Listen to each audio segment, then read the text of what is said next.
Okay. There we go.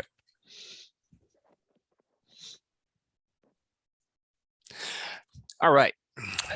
So we skip ahead to SummerSlam 1992. Yes. Wembley We Stadium. we have what was definitely a just monumental event in its time with its location, but even still today, like 80,000 people in. Yeah, I mean, this felt like kind of a precursor to a lot of the big WrestleManias we'd see later on that were in stadiums. Yeah. They were doing it here in '92. Yeah. And the fact that they were doing a major pay-per-view overseas was cool. Yeah. I did do a little bit of internet sleuthing on that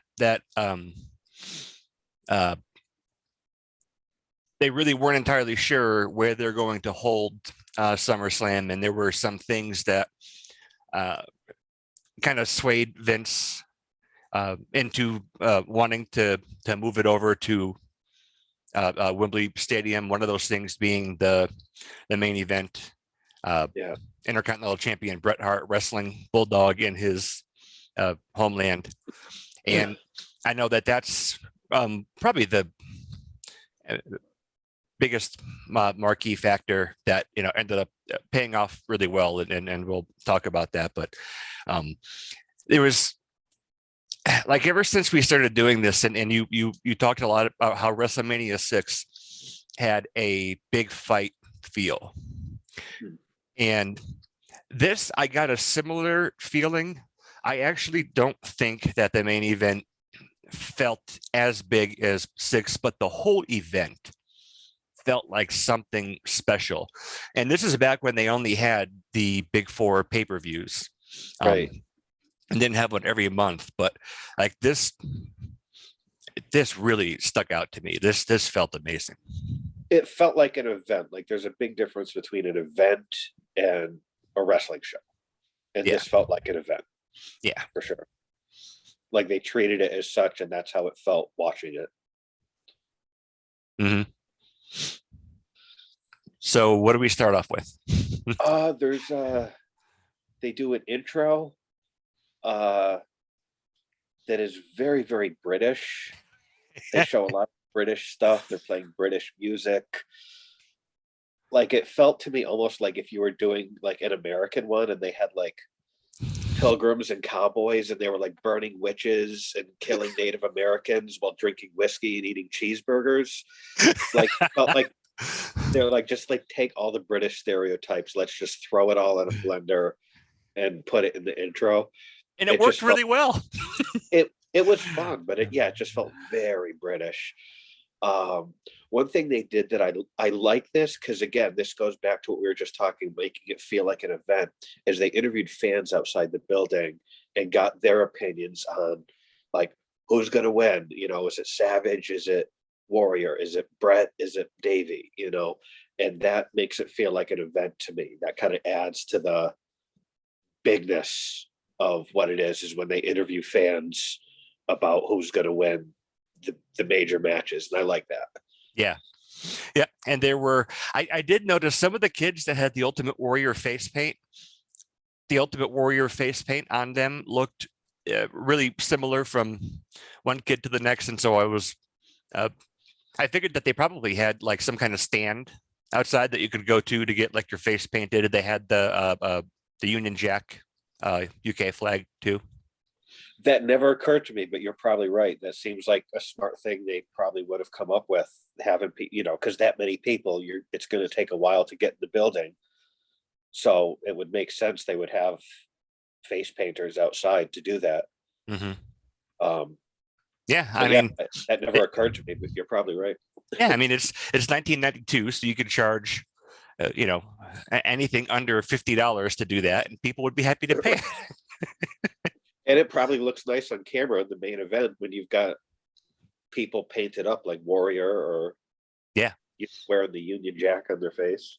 Yeah. Well, and like, I was also trying to think of like who else painted their face back then that was really big. Warrior obviously is the the main star there. But you had LOD, Yeah. uh, Crush, who by this time was apart from Demolition, but I mean, we have the Repo Man at this event, so Demolition is already gone away. But yeah, it did look really well, and every stereotype that I associate with like British society and British culture was on full display there, and it wasn't patronizing, and I thought it was kind of fun. I don't know. It was fun, but it's just sort of like it's a little on the nose, guys. Like, come on, like. and we've talked about how heavy-handed Vince is with that. Nationalities and ethnicity. Yeah, he loves stereotypes and exploiting them and beating them into the ground. But it wasn't offensive here. Yeah. I mean, it wasn't being done to humiliate or poke fun. It was just hey, yeah. Oh yeah, because once you get inside, if you don't know where they're at, back then it was really hard to tell. Right.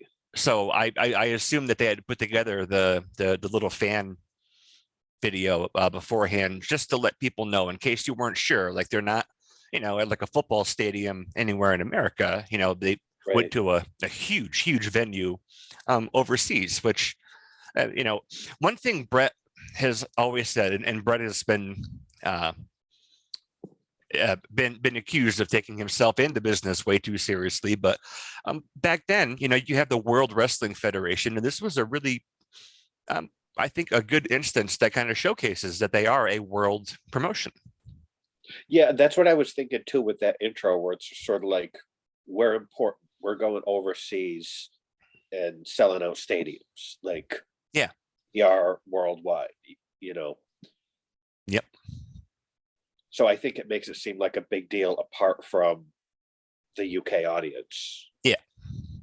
So yeah, nice opening. They show the crowd inside Wembley Stadium. It's massive, and we have Vince and Bobby Heenan on commentary for the show. Yeah. I noticed that because we've up until this point we've always either had Gorilla and Heenan or Gorilla and Ventura. Yeah. At everything we've covered up until this point. So what were your thoughts? Did you have any, like, I thought of you when I saw who the announce team was going to be. I'm the announce team guy. I mean, I like Vince on commentary. I mean, him and Heenan don't have the chemistry that Monsoon and Heenan have, but no one has the chemistry that Monsoon and Heenan had. Yeah. And Jesse and Monsoon were phenomenal together. But this, I mean, I like Vince on commentary. That, like, hearing Vince on commentary is 1990s to me, like pre-Attitude Era 1990s. You're gonna hear Vince to me. And all the Vince-isms that he would do. Every announcer kind of has their thing, and Vince had him. I think Vince and Jesse are. I think for all the people that Vince was paired up with, I think Jesse had the most chemistry with him out of anybody else I saw. Agreed, because Jesse would like needle him. He'd like. It's like you could picture Jesse next to Vince all night, just like poking him in the kidney. And that's verbally what he did with Vince all night. Yeah. Every time they called the show together. Yeah. I mean, I remember very vividly after Survivor Series 97, learning that Vince owns the WWF. And I'm like, he's an announcer. How this guy doesn't own anything. And that was a legitimate shock. Yeah. Like people like us didn't know for a long time. Yeah. And like you said, Vince does have his Vince-isms. It is a little hard. 2, 3, he got him. He's done. It's over. He pinned him. Like 10 years later, he's still, it's it. That's it. He pinned him. Oh, wait, no. Like, he's still doing that for a match he called in 1994. Yep. He's still.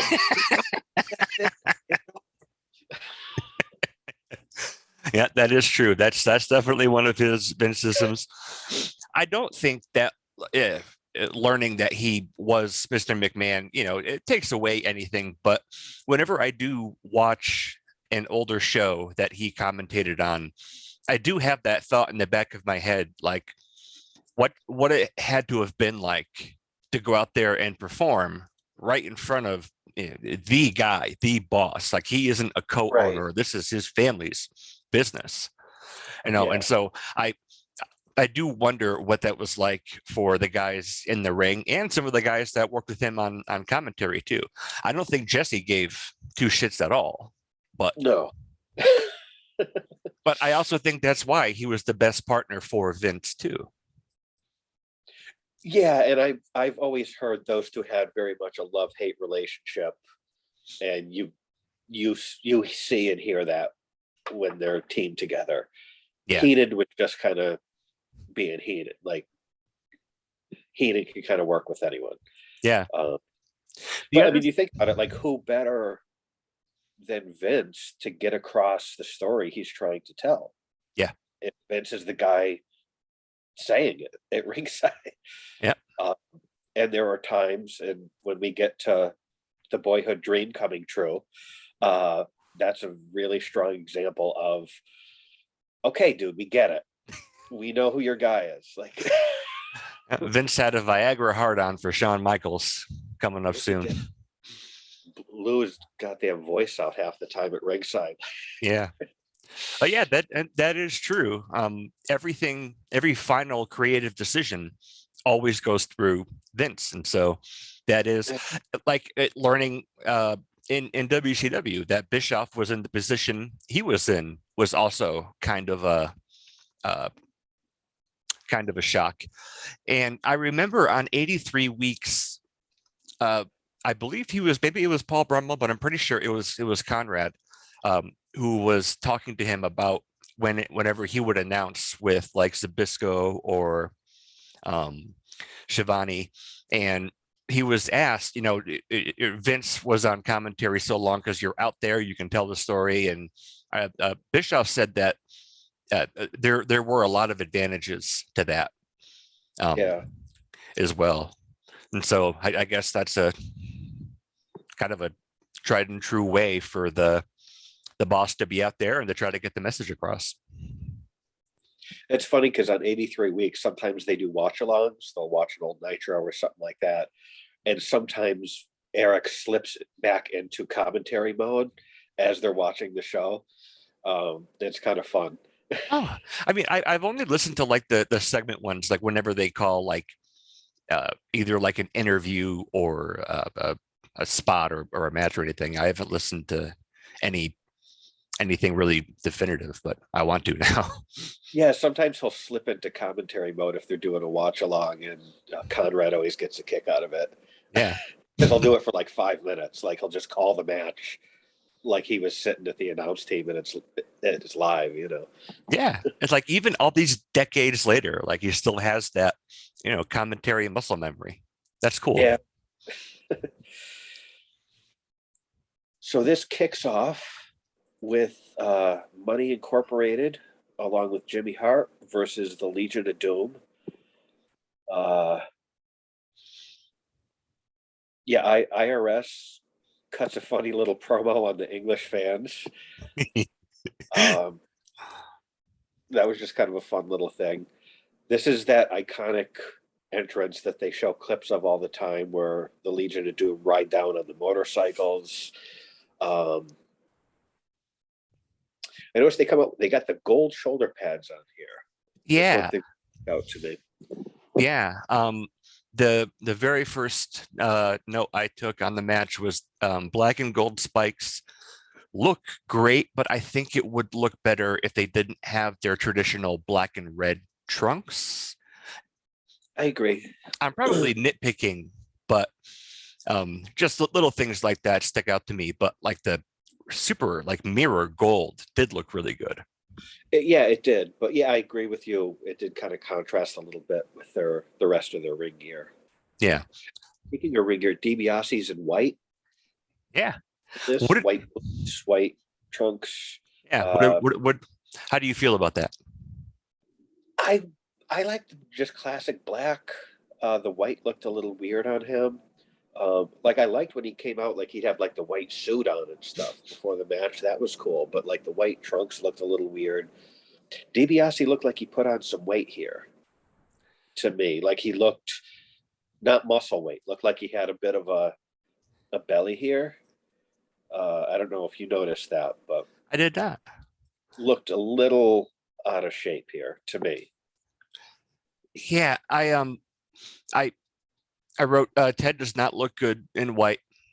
Um, that is kind of a stark contrast. Like, if you're just doing black and white, usually it's kind of interchangeable. But on this, Yeah, maybe it's because he just wrestles in like the bare minimum, like black boots, black trunks, like a Steve Austin or Goldberg style. And so I think the white sticks out so much because there yeah, isn't a whole lot. Like there's not a whole lot that makes up his outfit. right. Um, I also, what did you think of Paul Ellering with Howdy Doody? To me, I don't like it. Like to No, me, Hawk and Animal are killers. Portray them as killers, even if they're babyface killers. And your demographic is kids. You don't need a doll at ringside. Like just let them go out there and kick ass. Like it's always worked for them. It always will work for them. Just let them do their thing. Don't change the formula and bring a doll into it. I didn't like I it. did not either. And I did do a little bit of watching, well, searching on YouTube and watching of like episodes of either All American Wrestling or Superstars from the WWF during this time period to see if I could find anything that um, eh, gleaned a little bit into the any of the stories that were going on here. And I did find some episodes that had LOD and a lot of squash matches. Very like I know we've talked about squash matches before, and um, those worked for LOD. But seeing Ellering, who looked great, just like the black sunglasses, black slick back hair there, and then he's got a puppet, and Yeah, it just I don't get it. it stuck out like a sore thumb to me. They didn't need it. Like, Yeah, yeah. Anyway, yeah, that just like I wrote down the doll makes me uncomfortable. as dolls tend to do. They're creepy. They are. One of the earliest, well, in this match anyway, Money Inc. is switching out behind the referee's back.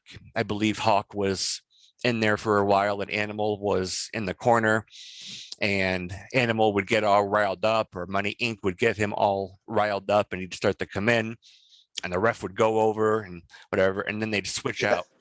And since they don't look anything alike, I was a little confused by this. Yeah, it's not like they're the Bella twins. You know, They sure aren't. I can tell the two apart. Yeah, or even like, Axe and Smash, or even like LOD, like IRS and DiBiase are nothing like. So Right. like IRS is dressed like I mean, the man has suspenders and a button down shirt on and slacks.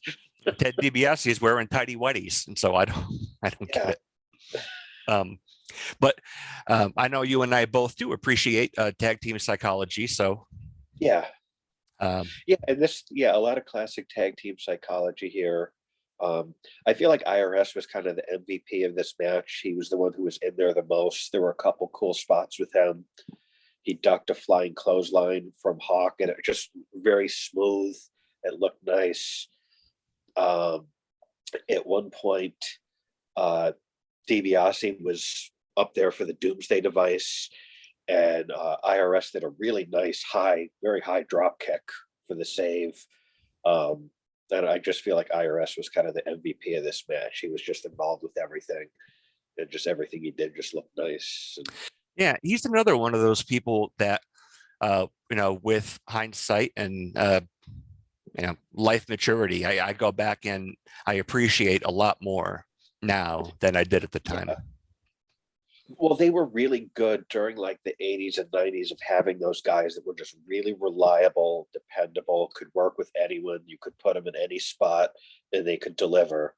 And they might not have been on the marquee on the main event, but they were necessary. And they had a lot of guys like that. We talked about Martel, Tito, IRS is another one, DiBiase. Hercules, Greg Valentine. So yeah, there were a lot of guys that they had in that era that kind of had that role and were just great at what they did. And IRS is certainly one of them. Yeah.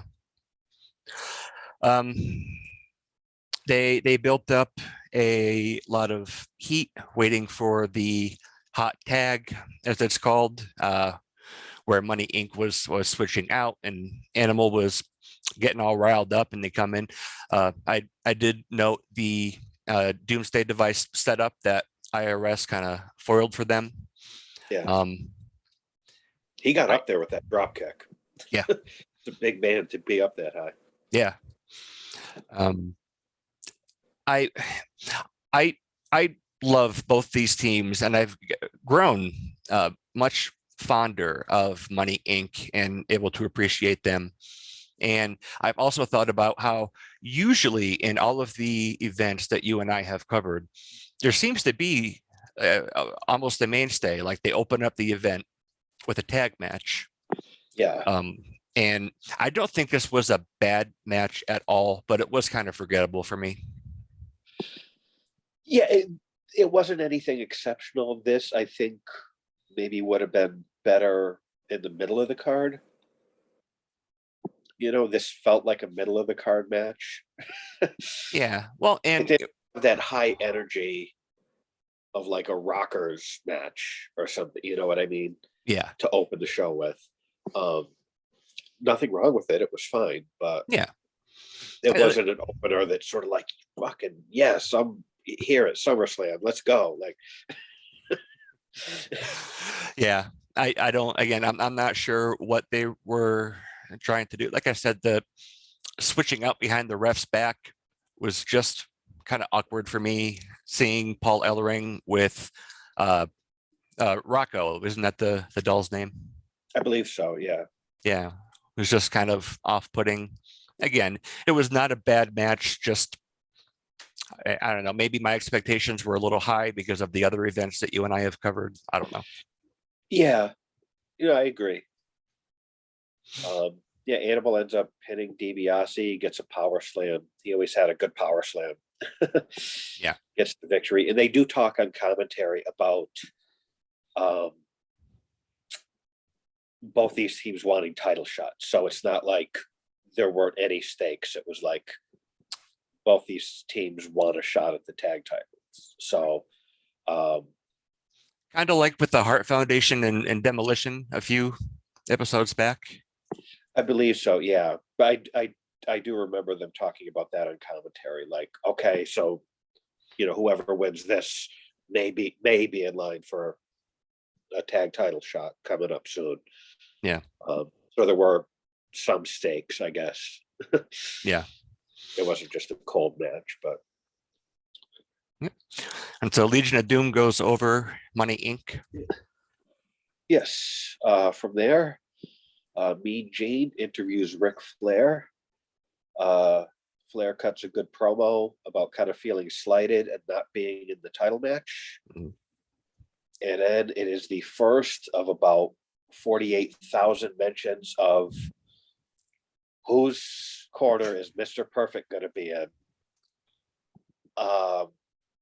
Because Flair's with Perfect, so they're talking about that. This is going to happen all night. I think Mr. Perfect is mentioned more times on this show than anyone else. They really, really play up whose corner is Mr. Perfect going to be in, Warriors or Machos. And I do not care. I love Perfect, but I don't care. Yep. Yeah. It just, yeah, I think they're just, well, and we also have in this event, um, the world title is not in the main event. The main event is the Intercontinental Championship. And Yeah. so I wonder if maybe they were just trying to, because they are in England and Davey is English. So, I mean, that in and of itself back in 1992, just builds, adds so much heat to the match. Maybe they're trying to get people excited for the world title match, which isn't even the main event. I don't know. How do you feel about that? Do you feel like they did the right thing putting the IC title match on last?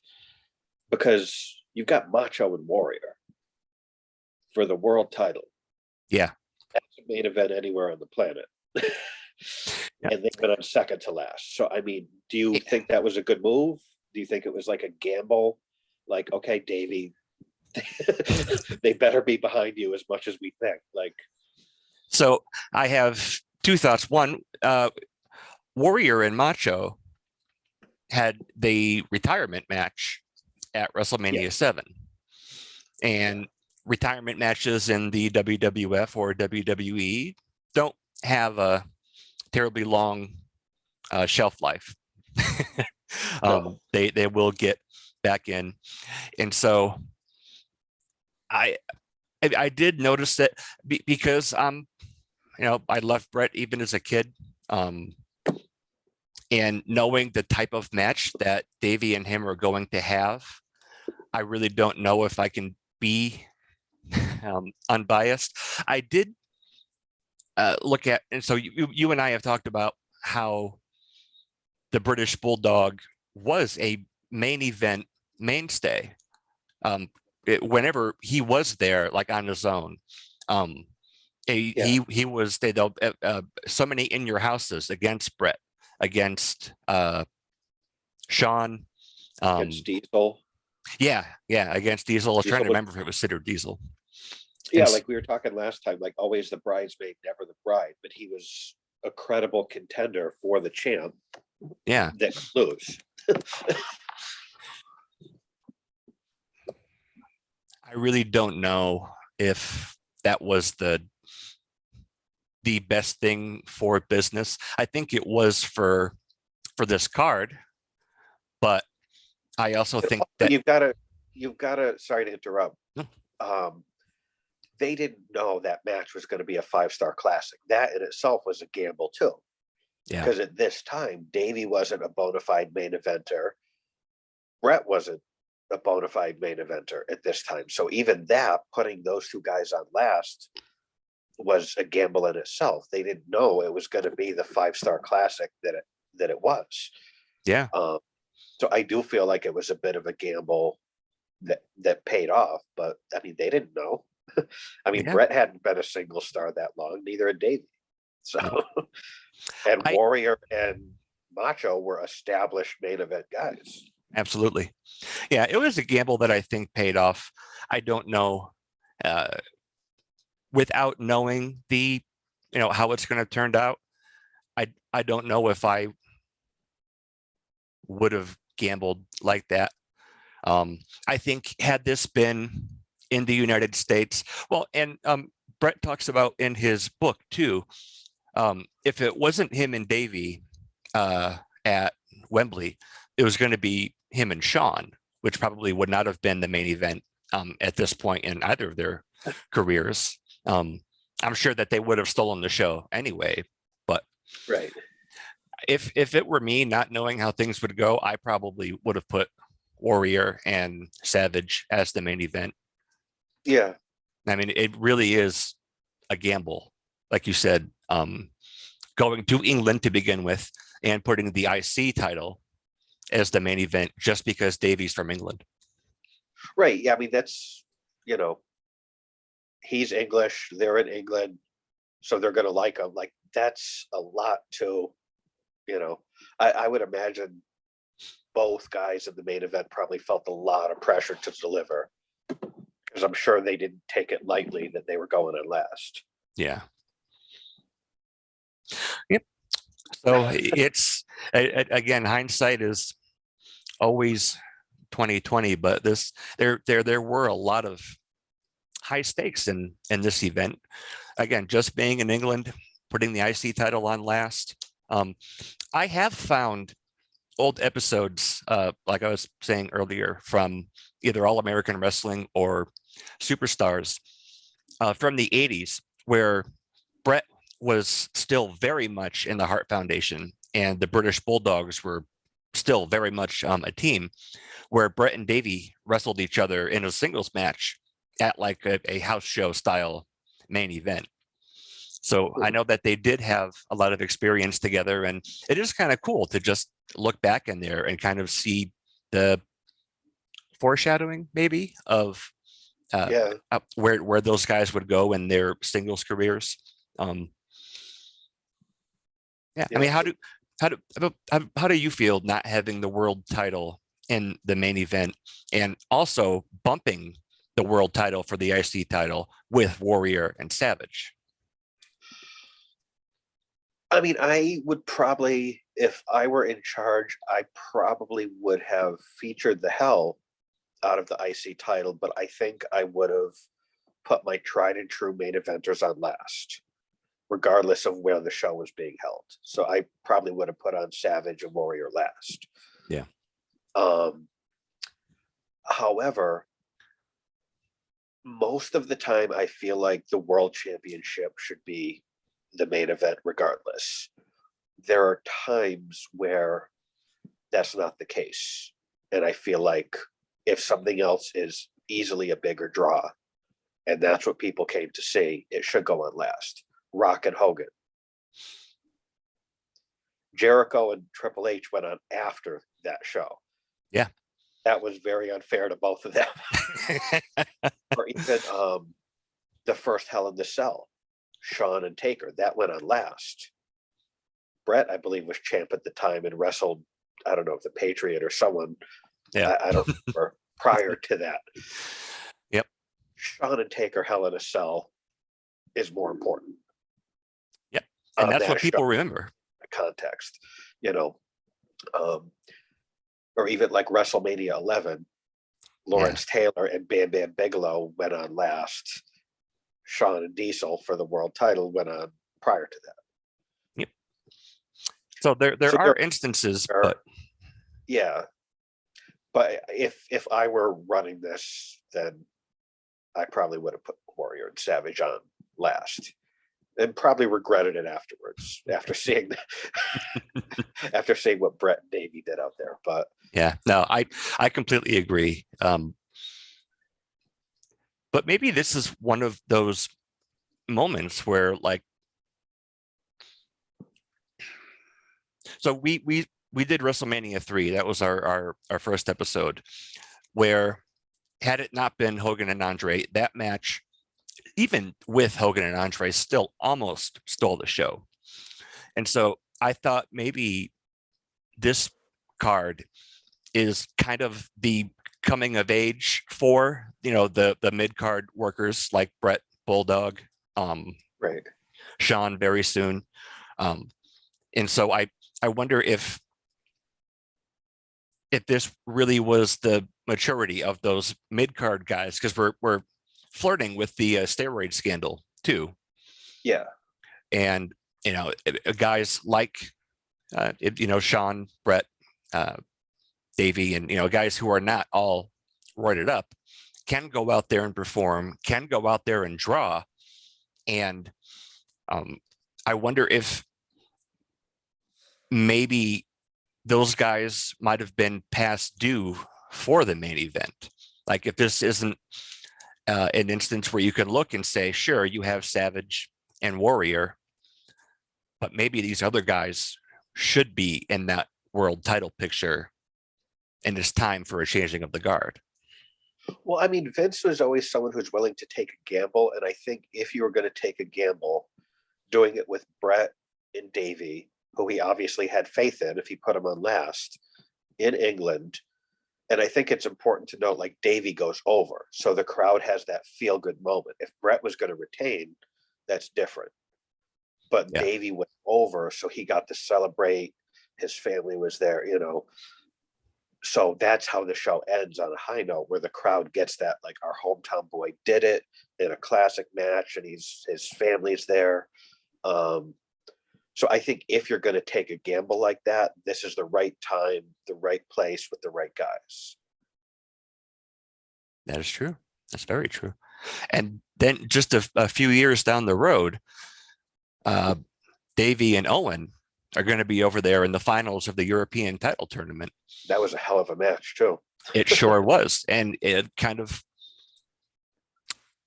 throws back kind of in a way, the Hart family guys are in Europe for what is definitely at the time a mid-card championship, and they can perform. And Davey was always featured. Like, if I think of some of his best matches, most of them were in the UK. That one with Owen where he wins the European title. This one, the one with Sean where Sean beats him for the European Championship, which is, he got more heat in that match. Sean did. Oh my, talk about heat with a capital H. Scream for your country, Bulldog. Like, but yeah, the heat that Sean was able to garner in Europe with Davey, or in Canada with Brett, or any of the Hart family guys, is unparalleled. Absolutely unparalleled. The WWF did a very good job of taking advantage of where they were. Yeah. And we just named several good examples of that, but they were very good at that. Yeah. And once we start getting caught up to like the new generation era and bleeding into the Attitude Era, we're going to see Brett's final run in the WWF, where he gets turned heel in one country and is the Lord and Savior of another one, and has everywhere else on the planet.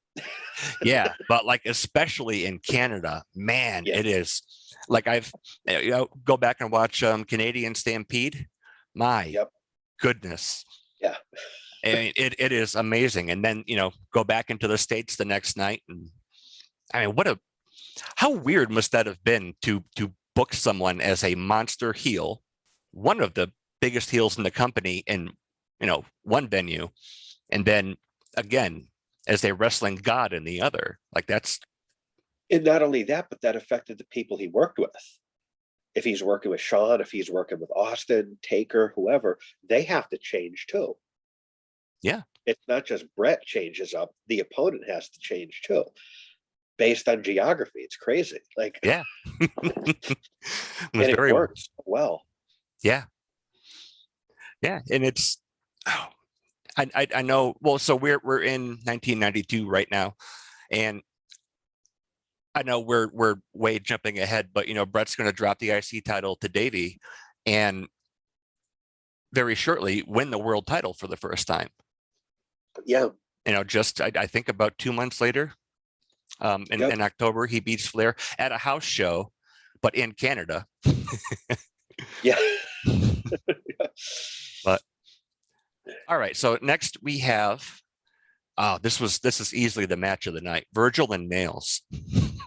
Well, they did. I do want to talk about, you did mention that this is in 1992, and if you weren't sure it's 1992, prior to this match, Sean Mooney interviews Virgil, where he says "too legit to quit" with a straight face. Is there anything more 1992 than that? No, and he even did the "too legit." I Oh can't do it. Yeah, he did it. And no one laughed. And he was dead serious. And again, how 1992 is that? Virgil doing the "too legit to quit" with a straight face. Yep. Doesn't get more 92 than that. Nope. Um, the the first thing I wrote down was finally we're not seeing Virgil and DiBiase. Yeah, that I think Virgil and DiBiase had the potential to be a bigger deal than it was, but they dropped the ball on it. We've talked about it before. But then Virgil got a surprisingly big pop coming to the ring. Yeah, I got to give credit where it's due. I mean, he is too legit to quit, so I think you sure? London knew it. It showed him the respect he deserved. Yeah. It is This, kind of weird how guys are localized. Things are changed. Like even like in our time today, you have the Avengers from the MCU. In Europe, it's Avengers Assemble. It's localized and changed a little bit to appeal to a different demographic. yeah. Changing the names of movies like that to me is a big deal. But even here, like I said, I was kind of surprised that the reaction that Virgil was able to get from the crowd. Yeah. This match it happened. Nails was a big boy, huh? Yeah. Yeah, he definitely looked the part. Even by 92 standards, I think the orange jumpsuit was a little too much for me. Yeah. But I mean, it was mercifully short. Nails puts out Virgil with the sleeper, gets the nightstick, attacks Virgil. I didn't hate it. I think because it was so short, it made it palatable to me. Yeah. Like they kept a pretty decent pace and it was brief, so it was okay to me. Yeah. I mean, it wasn't like the Bushwhackers and the Beverly Brothers. No, oh god, that match is still going on. Yeah. The only other thing that I thought of when I was watching this is that, the Nails was brought in to feud with the Big Boss Man. And so Virgil finds himself kind of getting the rub from another established star. He had Piper when he first split from DiBiase, and now he's filling in for his friend, the Big Boss Man. What do you like looking back now? Do you think that maybe Virgil would have done better if, like you had just said, him and DiBiase could have been a lot better than it ended up being? But I don't know. It's like, especially for a card like this, do you really think that we needed this match right now?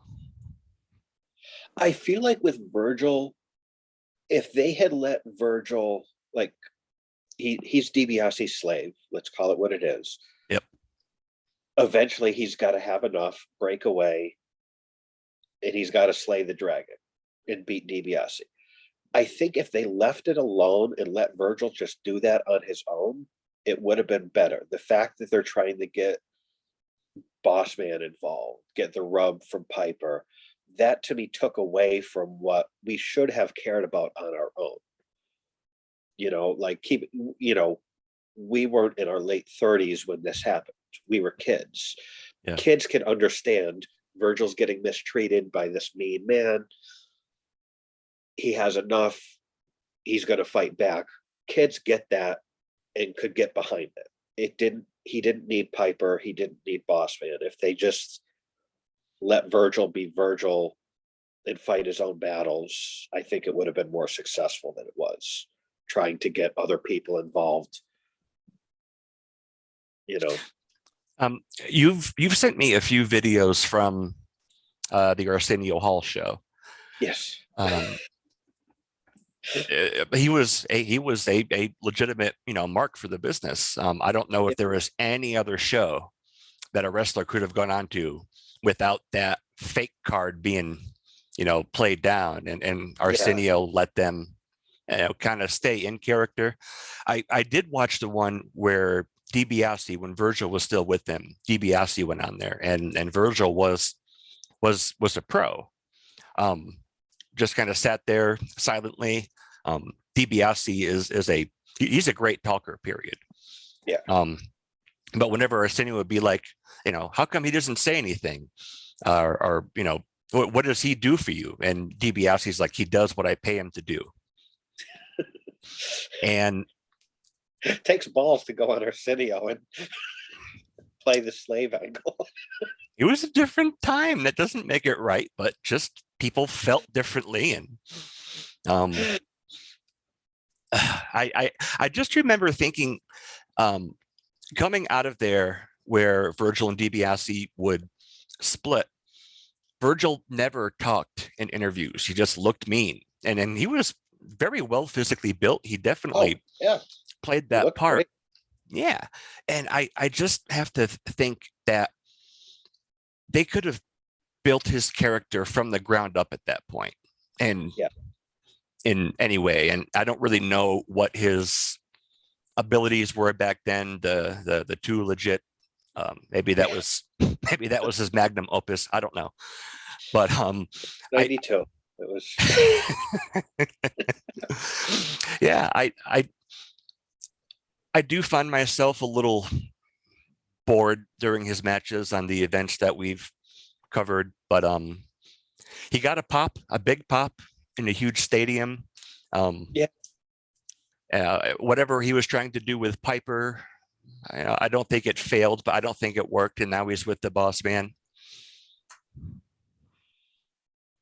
Yeah, like I said it before, I think he could have gotten over on his own if they just kept to the story of, I've had enough, I'm fighting back.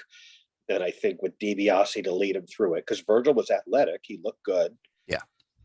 And I think DiBiase could have led him through it and just keep everyone else out of it and let that story stand on its own. I think it would have been more successful, but they didn't let it do that. I will say, like we were talking about Arsenio, I think Arsenio should go in the Hall of Fame because he did so much for the WWE. Like, because that was a hot show back in the day. Yeah. And he had so many people on to further their storylines on that giant platform at that time. Like, he did a lot for the business, believe it or not. Yeah. Like he had Zeus on there in character. Yeah, he had Zeus on there. He had Hogan on there. He had Rude. And he didn't. He like Hogan. Sherry did great on there. Sherry did do great on there. Sherry does great everywhere, as we'll talk about soon. Yeah. What a treasure she is. Yeah. I could not agree more. One of my notes, I was excited to see Virgil wrestle somebody other than DiBiase. Yeah. Like you had talked about, I don't know, that there really wasn't a whole lot storyline going on with here. Again, Virgil finds himself getting the rub from somebody else. The Boss Man wasn't even there. Yeah, I know. I wrote Nails wins and everybody who had to watch this loses. Like I said, I didn't find this offensive because they kept it brief and there was a good pace. So it wasn't great. There was nothing special about it, but I think the shortness of the match made it palatable to me. So I was okay with it.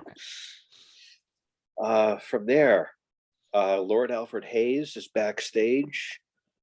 Macho's dressing room. He's looking for Perfect. He's banging on the door. He doesn't get an answer. I don't know if you noticed, Lord Alfred Hayes acted like he was covering a fucking presidential assassination with how serious he was about, like, who is Macho Man Randy Savage? Like, whose side is Mr. Perfect going to be? Like, he's treating it like it is the most important thing on the planet. They really, really beat that into the ground, that who is Perfect going to side with? Like, yeah, I did. I don't think I noticed it at the time, but you're true. He, like, every cutaway to him was him like an investigative journalist. Yeah, very serious, very soft spoken, just very somber. Like, yeah. From there, Mean Gene is interviewing Sherry. what a treasure. Again, Mhm. first of all, I loved like her getup when she was with Sean, because she would change her what she wore based on who she was managing. And the whole like what she was wearing when she was with Sean just worked for her, kind of chaps and a lot of white leather and stuff. And it just worked for her. Yeah. They showed a bunch of clips to the buildup of this match. Sean costing Rick Martel the Intercontinental Championship in a match with Brett. Uh, Rick Martel and Sherry flirting during a Shawn Michaels match. Rick Martel and Sherry, it reminded like it reminded me of like if you watch a nature show and you see like the male bird with the really pretty plumage and he's like doing a little song and a little dance, and then like the female birds like "Ooh," like like just this like mating ritual, like that's what Sherry and Rick Martel put out there, and like their facial expressions were so good. um they showed Sherry ringside at a Rick Martel match. There was more flirting. Again, their facial expressions were so good. Just Rick Martel, like, you see it, you like what you see, and Sherry, yes, I love what I see. Wide eyes, and, Little winks.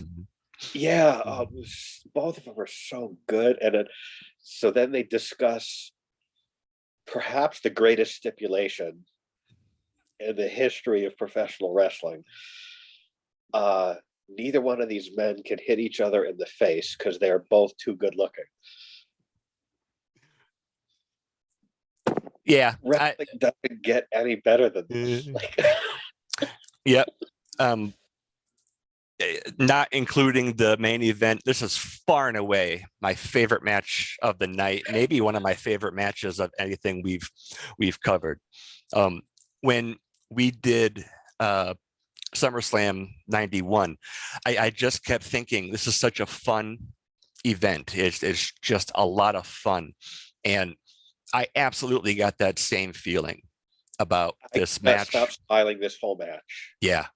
And this one I had gone back and watched again maybe a couple years ago, because I just randomly was like, remember when Rick Martel and Sean couldn't hit each other in the face because they were too beautiful?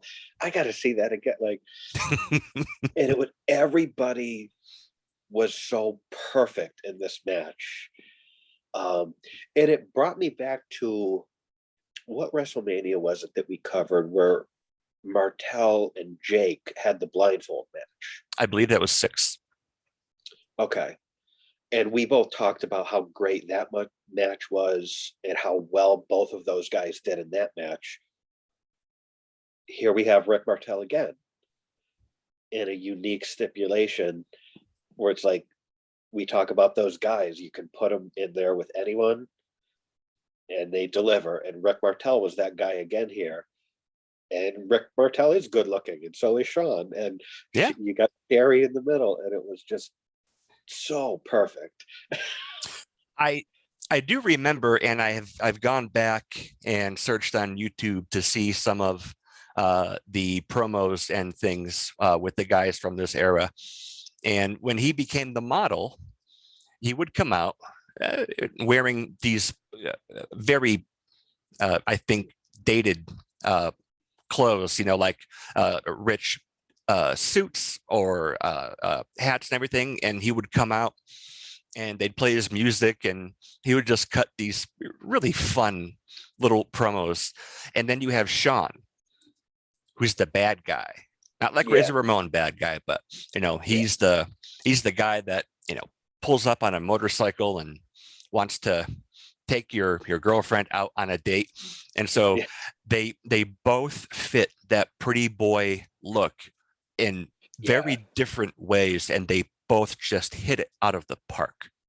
And Sherry being in the middle, who she, and she was a heel, so it's like, oh, she could turn on Sean. Like, you almost have sympathy for Sean because she's with Sean, and it's like, oh, is she gonna turn on Sean for like?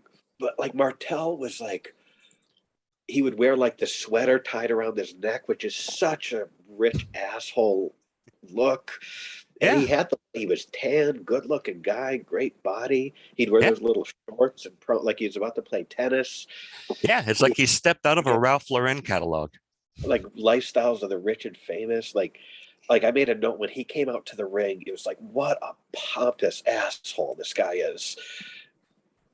So good. Yeah. Yeah. Every promo that I saw about this, where their little build up into here, it's all gold. This I was mean, built up perfectly. They couldn't have done this any better. Yeah, Martel's entrance against such a pompous asshole. Um, I love Sherry's version of Sean's theme song. When yeah. Sean came out, I love her vocals on that. Yep. I did kind of have, I mean, it's not a grand realization, but at this point, Brett is still using the Heart Foundation version of his theme song, and this is Sean's first iteration for the Heartbreak Kid. And I thought about how Edge just took on a new theme song, which not a fan of. But when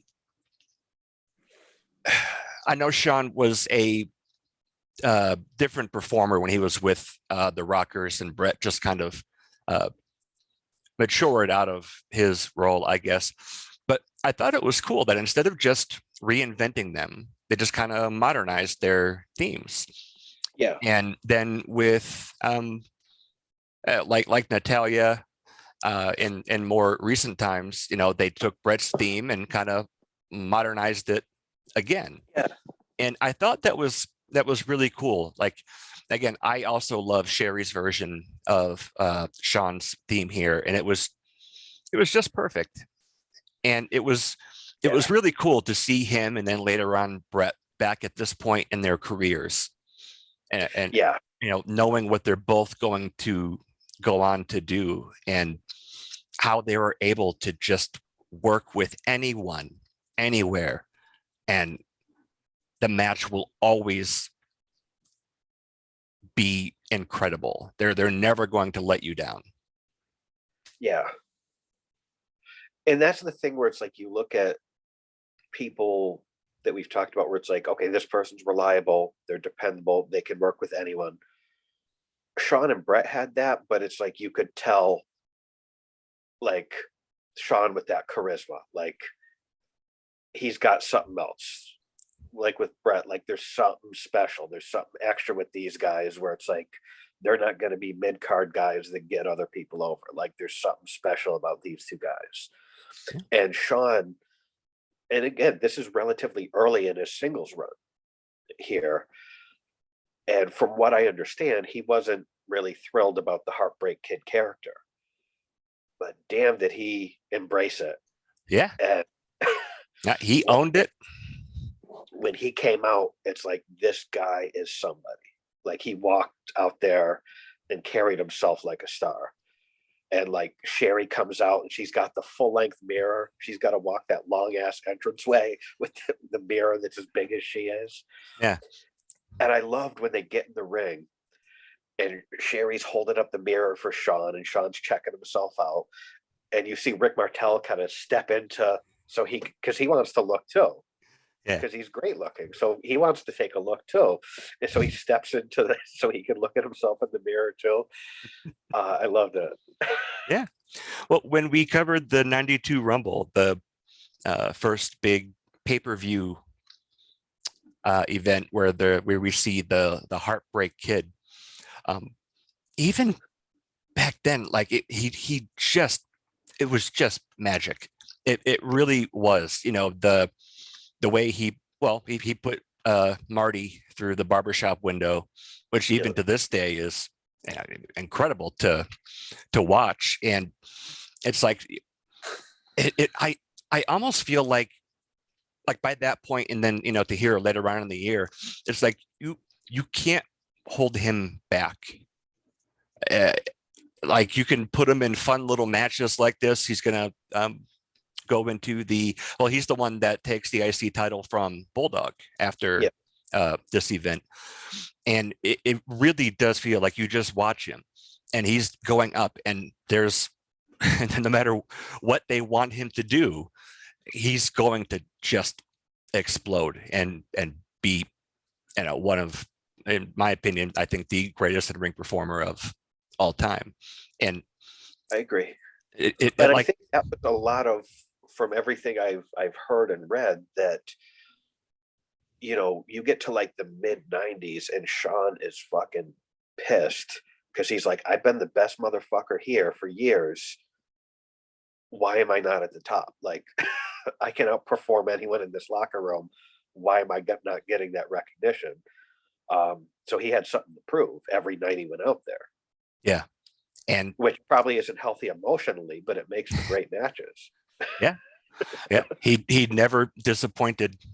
Even like the next big pay-per-view after this, the Survivor Series, where we see a very early version of Brett and Sean for the world title, and then 5 years later, it will culminate in something very different. But yeah, it's, I don't know how you could look back at Sean here and not realize this guy is, he's like you said, he's still early on in the Heartbreak Kid gimmick. Brett's been in a singles career for a little while longer. Two really impressive intercontinental title reigns, and then they're kind of racing each other, like, not, I don't think directly, but their careers really do parallel, and it's incredible to watch, knowing what they're both going to do later on. Yeah, seems like they're on the same journey, going to the same destination, and Brett got like a year or two head start, but Sean's always right behind him. And that's the thing, is for where Sean was at, this is exactly where he needed to be in a match like this. And I think just these three people in this match could not have gotten more out of this. Like, even the entrances, like, that thing, like Rick Martel poking his head in so he could look at himself in the mirror while Sean's checking himself out, or the way like Sherry just very suggestively undressing Sean when she's taking his chaps off, and it's just sort of like, so just perfection. Yeah, and they can just pull off anything. Not too long after this, Lex Luger is going to come in as the narcissist, and he'll have mirrors, and that is not even close to the same gimmick as what Sean has, but there are similarities. And Luger looked like $1 million, and absolutely. And he wasn't bad by any means, but what they tried to do with him, the Lex Express, well, I don't think anybody would have been able to pull that off. But it's just interesting to see other guys and other characters kind of mimic things that like Sean's doing at this time, and Sean is the only one that can really pull it off and make it work. Well, yeah, I mean, the cocky heel and like, hey, look how good looking I am, that's as old as time, like, that's nothing new, but it just worked for some people. I mean, Rick Rude, did that so well, but he had his own thing. Martel had his own thing. Sean, they all kind of played it their own way and made it their own. I love this match so much. They do a really good job kind of feeling each other out in the opening moments, and they play up the stipulation because, of course, that's what you should do. You can't hit each other in the face, so it's sort of like they instinctively go to hit, and it's, oh, I can't, like, they do a great job of that. Sean's in trouble. Sherry's checking on Sean. There was a great spot on the outside of the ring where Sean gets thrown out. Sherry's checking on Sean. The model just shows up and just hugs her. Like, he comes up from behind, taps her on the shoulder and hugs her.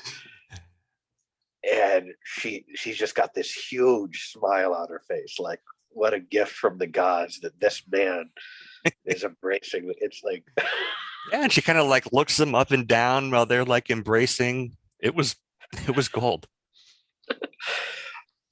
there were so many great, like there was a thing where they were doing like roll-ups. They were kind of reversing the roll-up and like pulling the tight, because they're both heels. So they're both pulling down the tights, and their asses are exposed. Yeah. The crowd I gets out of that. yeah. My Vince McMahon quote of the night is when he says that they're cheek to cheek. Yeah, yeah, they definitely have fun with that on commentary. Um, and it's interesting that this is like a heel versus heel match, but the crowd is so invested in this because of the storyline, which is cool because typically heel versus heel, where it's like, oh, I hope these guys kill each other. I don't care. Like, I don't like either of them. Yeah. But the stipulation and Sherry's involvement makes people care which heel is going to win this. Yeah. And back at this time, babyface against babyface or heel versus heel was very, very rarely done. Yeah. Yeah. So then the two of them get into a slap fight,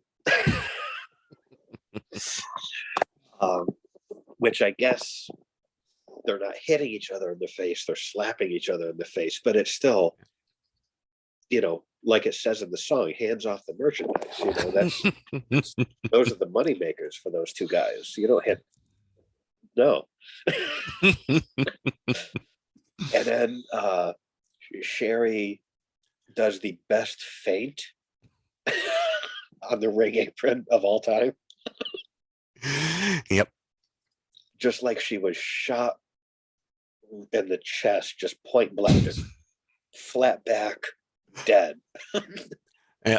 One of my notes on here is something you had just said. I wrote, Sherry is a treasure. Yeah. But that feint was just completely dead.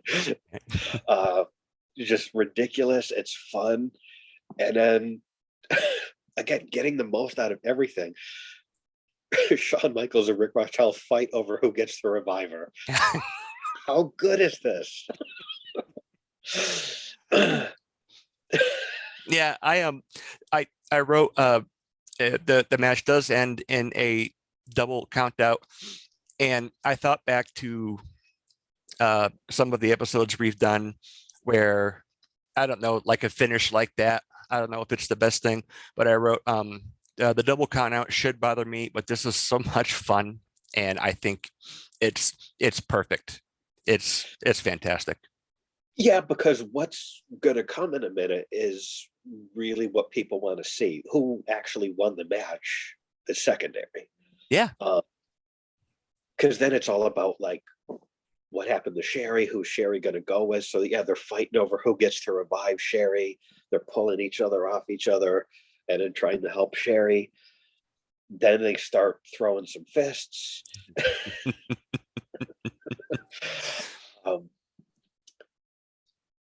I think and then Sherry so beautifully, as they're fighting over her, she'll like look up and like check on who's winning, who's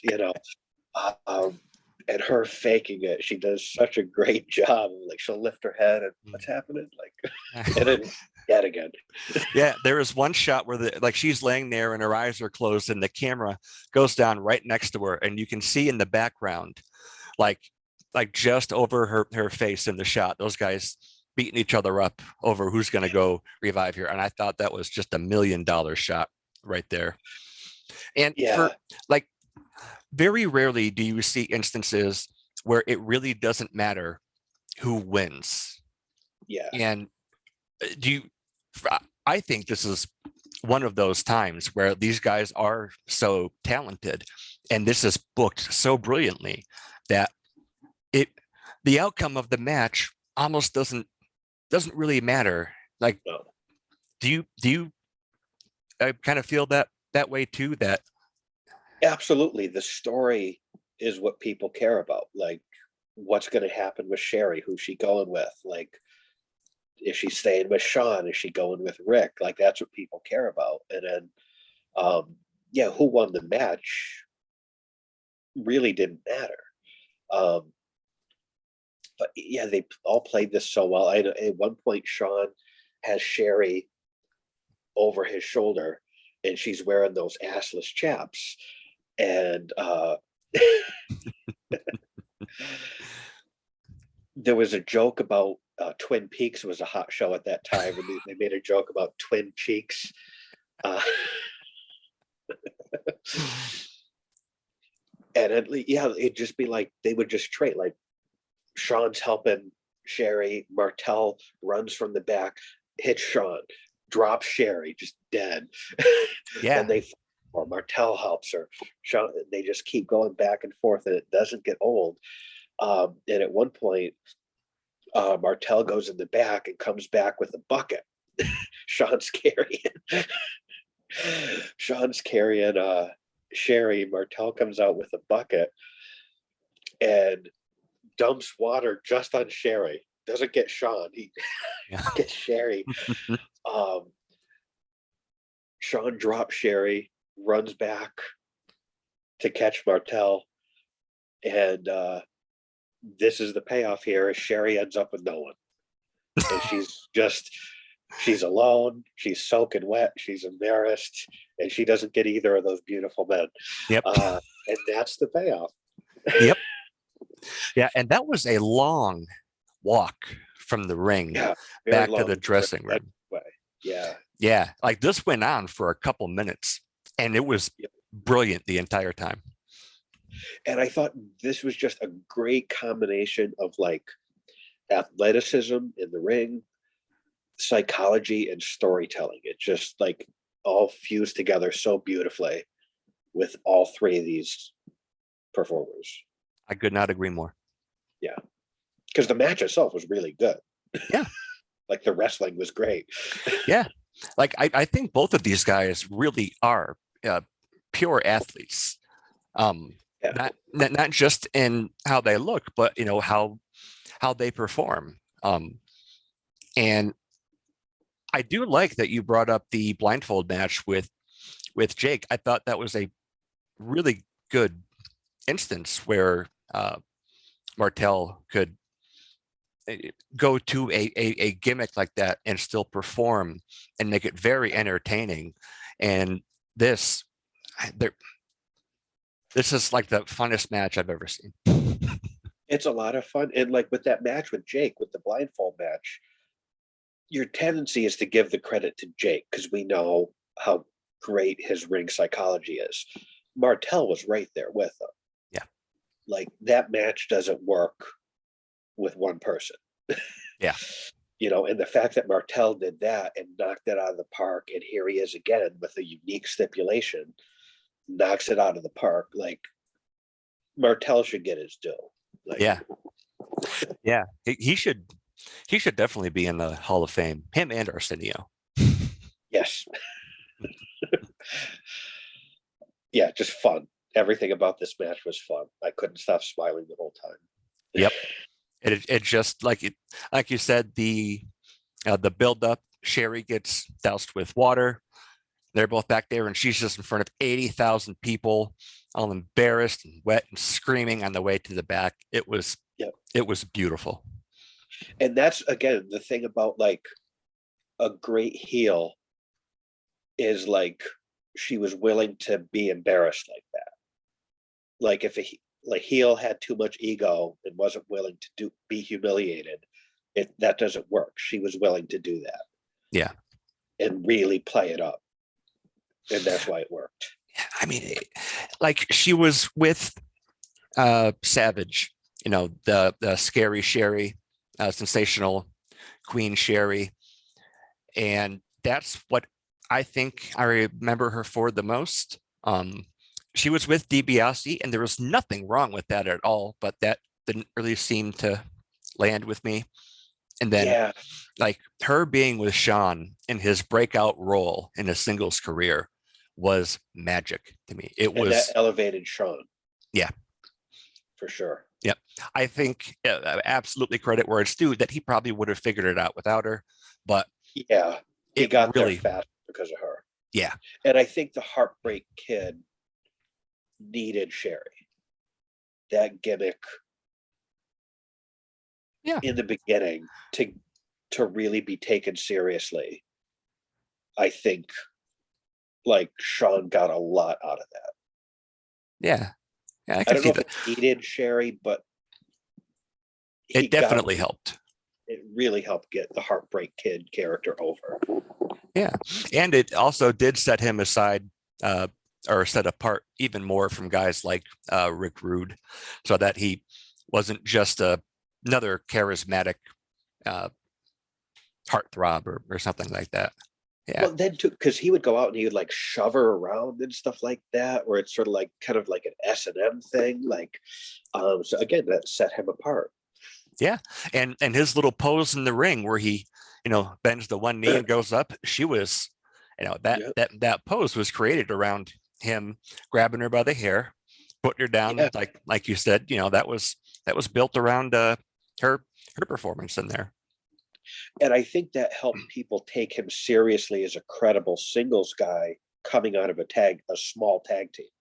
Yeah. Because she was only with top guys. Yeah.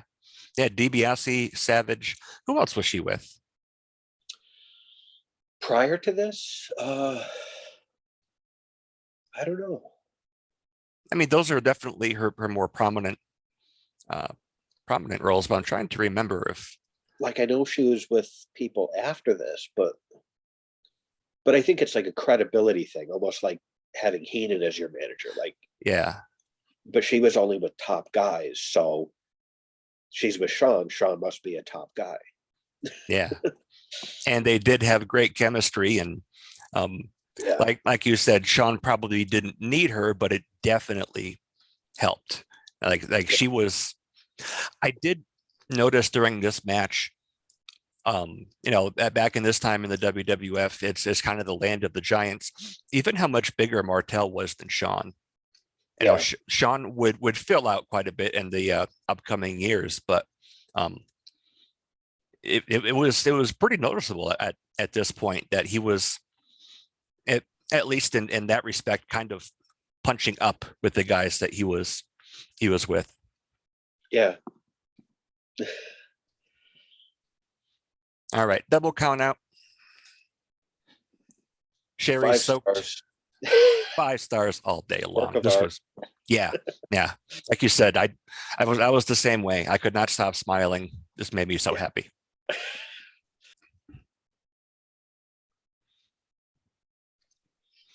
So next up, we've got Sean Mooney interviewing the Nasty Boys along with Jimmy Hart. And I love that the first thing they do is talk shit about Sherry. Like they're not involved with that storyline at all, but they start making fun of Sherry because it just happened. I thought that was a nice little touch. And then they talk about wanting the title shot. Then we go into the Beverly Brothers, accompanied by the Genius, versus the Natural Disasters for the tag team championships. I forgot that the Natural Disasters were the champs. I forgot all about that. Yeah, I'm trying to remember why they split with Jimmy Hart. I think there was some kind of internal squabble between some of the tag teams that Jimmy was managing. Yeah, because they just had the interview. He was with the Nasty Boys, so I don't know. Yeah, I'm not sure what the issue was where they split with Jimmy Hart. Yeah, and so we have another instance here where Earthquake is in a prominent match on the card, a championship match. The Natural Disasters, we've both had said were an amazing tag team together. Yeah, they worked well. Kind of unsung big men. When people talk about really good big men, those are not names that come up. And after all these, like rewatching all these old shows, it's like, why aren't they mentioned in that conversation with Vader and Bam Bam and people, Yoko, people like that? Yeah. And the first thing that stuck out to me about this was they are baby faces now. Yeah, you would not think that. Yeah, they were monster heels. They were very believable monster heels, and everything Yeah. else we've covered them in, and now they come out and they're tag champions and they're over with the crowd. Yeah, it's interesting, but I mean, the Beverly Brothers, I don't think, and the Genius could not be baby faces. So No. Genius reads a nice little poem about England. Yeah. He's someone I always enjoy watching whatever the Genius does, because he does it really well. That's another one of those. I didn't appreciate him at the time, but looking back, um, I appreciate the Genius now. Yeah. I remember, I think you and I, this was ages ago, we were watching an old Saturday Night's Main Event, and it was Genius versus Hulk Hogan. And I think I said something like, this match is so much better than it has any right to be. Like, it was a really, really good match. Yeah. Yeah. The Lanny Poffo, the Genius, was, he could cut a great promo, really good in the psychology of whatever it was he was doing. Yeah, and those poems were entertaining. He had a cool voice. He was athletic. He did moonsaults and shit back when people were doing that. Like, he's kind of one of those people like Virgil, like he's a punchline to a joke. But like, he was a talented guy. Like, he was. Yeah. Yeah, I remember him most for being with Mr. Perfect. That was a good pairing. Yeah. Yeah. And Perfect was, again, he was one of those guys who didn't need someone to help him out on the stick, but he had Heenan. He was put with Flair, the Genius. I think instances like that are just, even though they may not need it, you also don't want to just overlook it either. Right. And I think that's a credit to the Genius and his ability to perform back then. Yeah, for sure. This match itself wasn't bad. After the last Beverly Brothers match that we saw, I was expecting to be very offended, but this was fine. Yeah. Earthquake at one point did a really nice belly-to-belly suplex. There was one thing I made note of. Earthquake does this, the little thumb across the throat, and Heenan chimes in. That usually means he wants extra pickles.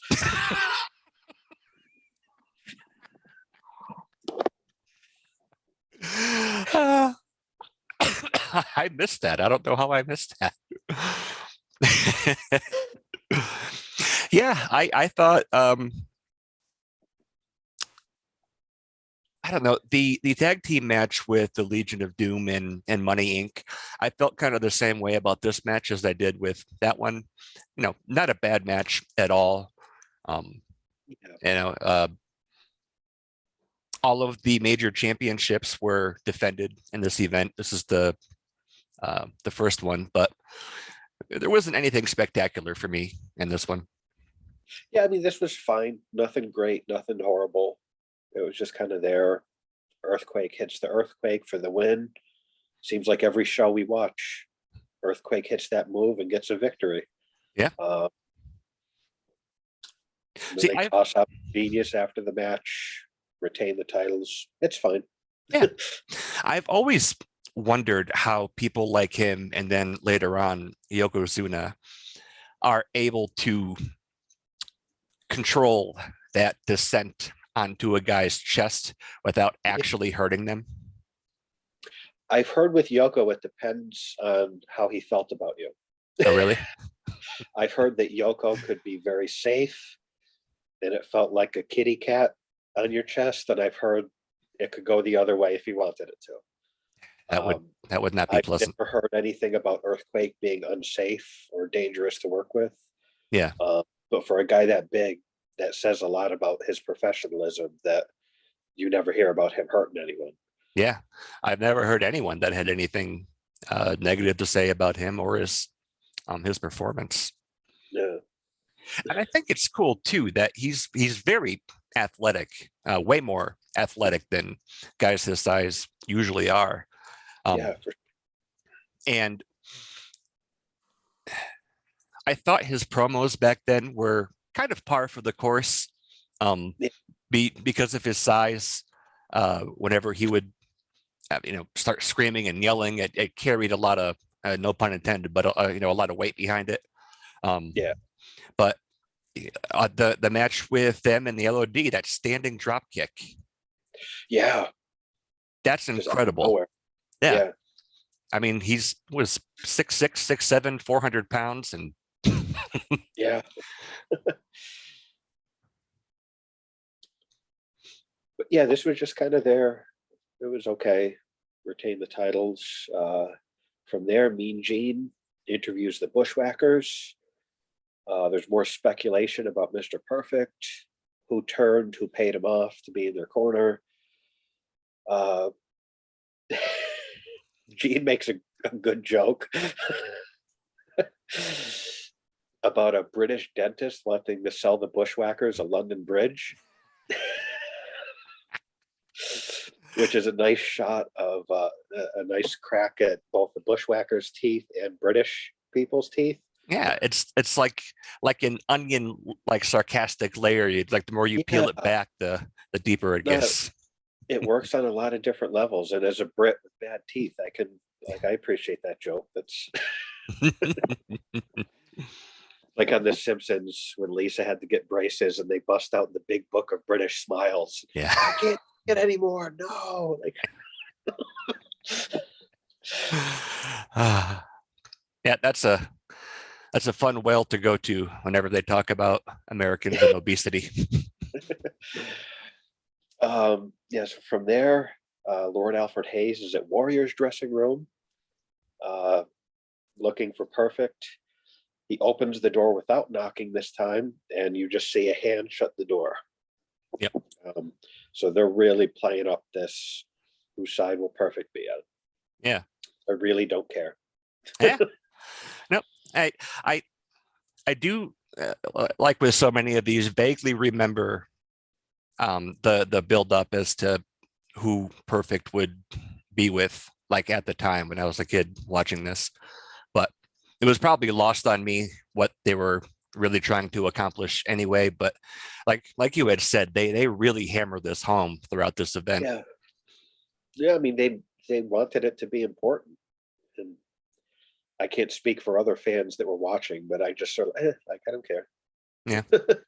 Yeah, that's one of the aspects of this event, and maybe it's because like Brett and Bulldog kind of overshadow it, but I don't remember this ever really playing out to be anything significant anyway. Yeah. Yeah, I think it all kind of ties back to Flair getting the title back. Yeah. But they don't talk about Flair, they're talking about Perfect all night. So. Yeah. Flair is almost an afterthought in the title scene at this event. So yeah. Next up, we have the Repo Man versus Crush. My initial thought was this doesn't bode well. Yeah. And I did not know at the time, I definitely didn't know that the Repo Man was Smash from Demolition. I always thought his little vignettes were hysterical. They were. Credit where it's due. Yeah, they were so overacted, but really fun to watch. Just sneaking around like he's in a silent movie or something like that. And his theme song was kind of catchy. Yeah. Yeah. Crush comes out, looks great. And this is, we had talked earlier about one of the things Vince does on commentary is because he's the boss, he tells the story how he wants to tell it. And you could tell by the commentary, this was the first instance all night of like, I see something in Crush. We got big plans for Crush. And that comes across in the commentary to me. Like, yep. He saw a star in him. Yeah. I think because he's got that look that Vince likes, big, tan, blonde, like. Yeah. And Crush certainly looked the part. He sure did. From what I remember, he came into the WWF to replace Axe, Bill Eadie, who had some type of allergic reaction. I think it was to like the shellfish. And so they weren't sure if he was going to be able to continue. I guess it was pretty severe. And so they put Fuji back with them, inserted Crush. They had the Freebird rule for a while. And this was Crush's first go at a singles career at this point, anyway, in the WWF. Yeah. And this, the whole, like from the commentary to the way this match was set up, you could tell the whole purpose of this is get Crush over. We have really high hopes for this guy. And I think in that sense it was effective. There was one spot where he did like multiple overhead presses Yeah. of the Repo Man, who is not a small guy. And he Crush looked like a star in this. Yeah. And the match was set up that way. And I think in that sense it was effective. He hits Repo Man with the power slam and then does the head crush, which I noted the crowd was into that. Yeah. Like when he did the signal and like the crowd popped for that. So yeah, this was all obviously intended to get Crush over, and it did that. Yeah. Yeah. I think it is a good guy to facilitate that. Yeah. Yeah. He had the really entertaining promos and vignettes. Like you said, Crush absolutely looked the part.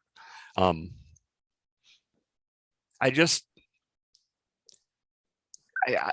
what did you think of Crush at this point in his career? Like in a few more years, we're going to have Jailbird Crush. The early days of the Nation.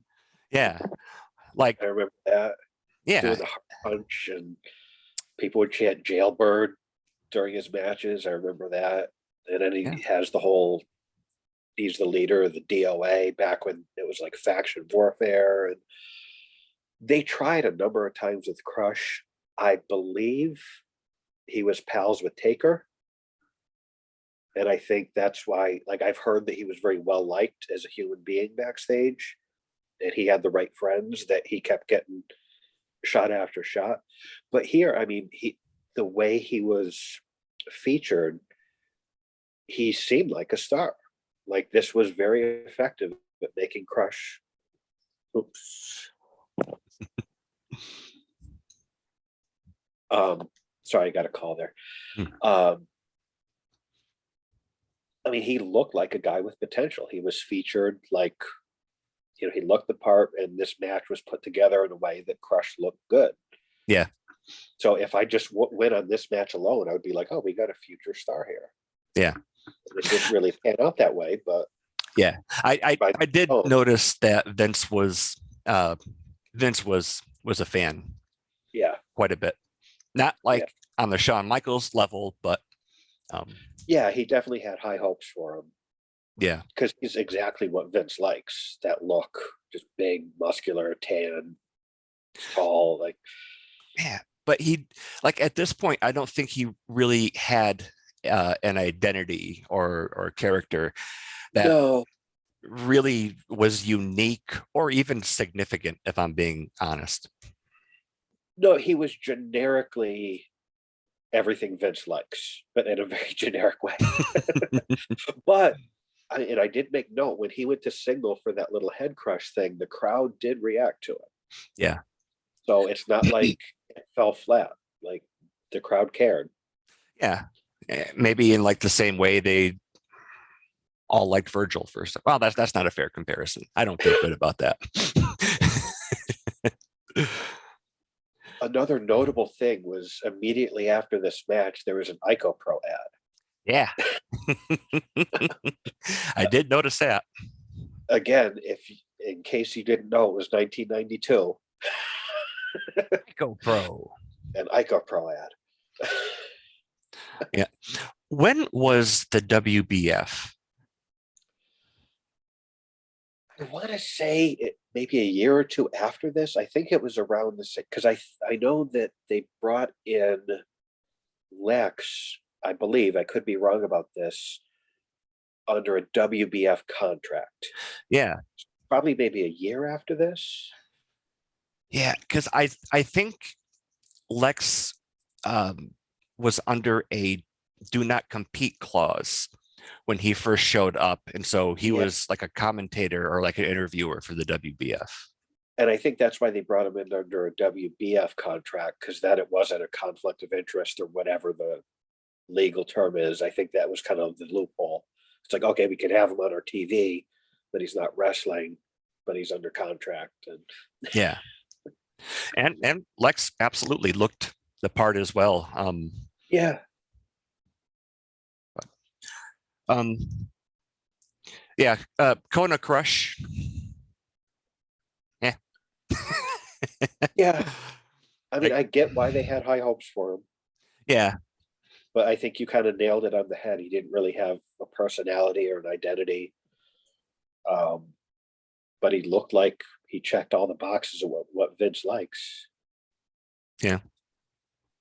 Yep. So, former tag team partners, Crush and Repo Man from Demolition, which is uh, another thing that going back and watching all of these things, I remember, uh, learning, later on when we both really got back into wrestling a few years after this, that Repo Man was Barry Darso, was Smash, but going back Yeah. and saying, hey, I bet a whole lot of I bet a lot of fans, especially kids, really didn't make that connection at the time that Right. these two were tag team partners not terribly long before this. Yeah, and there was no mention of it on commentary, so it's just sort of like kind of like with when they repackaged the Sheik as Colonel Mustafa. It's sort of like you were never the Sheik. Repo Man, you were never a former multiple time tag team champion. Yeah. Never happened. Kane was never a dentist. Like, Or Diesel. nope. Yeah, Never happened. so Crush goes over Repo Man, and we are starting to get ready for the world title match. What do we have going on before then? They cut to Mean Gene. They show a video package of the backstory where, I mean, once again, they really play up Mr. Perfect's involvement in this is going to be super important. And they play up like who sold out. Did Warrior pay him off to be in his corner? Did Savage pay him off to be in his corner? I got to talk about Warrior a little bit. His look at this time. He has the singlet with the muscles airbrushed onto the singlet. I never understood that because it's not like the Warrior let himself go. No, ever. If you look like the Warrior, why would you cover up any of yourself? I wonder, because I have seen him back in this time where he has painted his his mask on his chest, like his bare chest, and so I wonder if that was a problem, maybe like during a match or something. But like you said, it's not like the Warrior lacked any definition. Yeah, I mean, if he had let himself go, I get it, but he looked as good as he ever looked physically.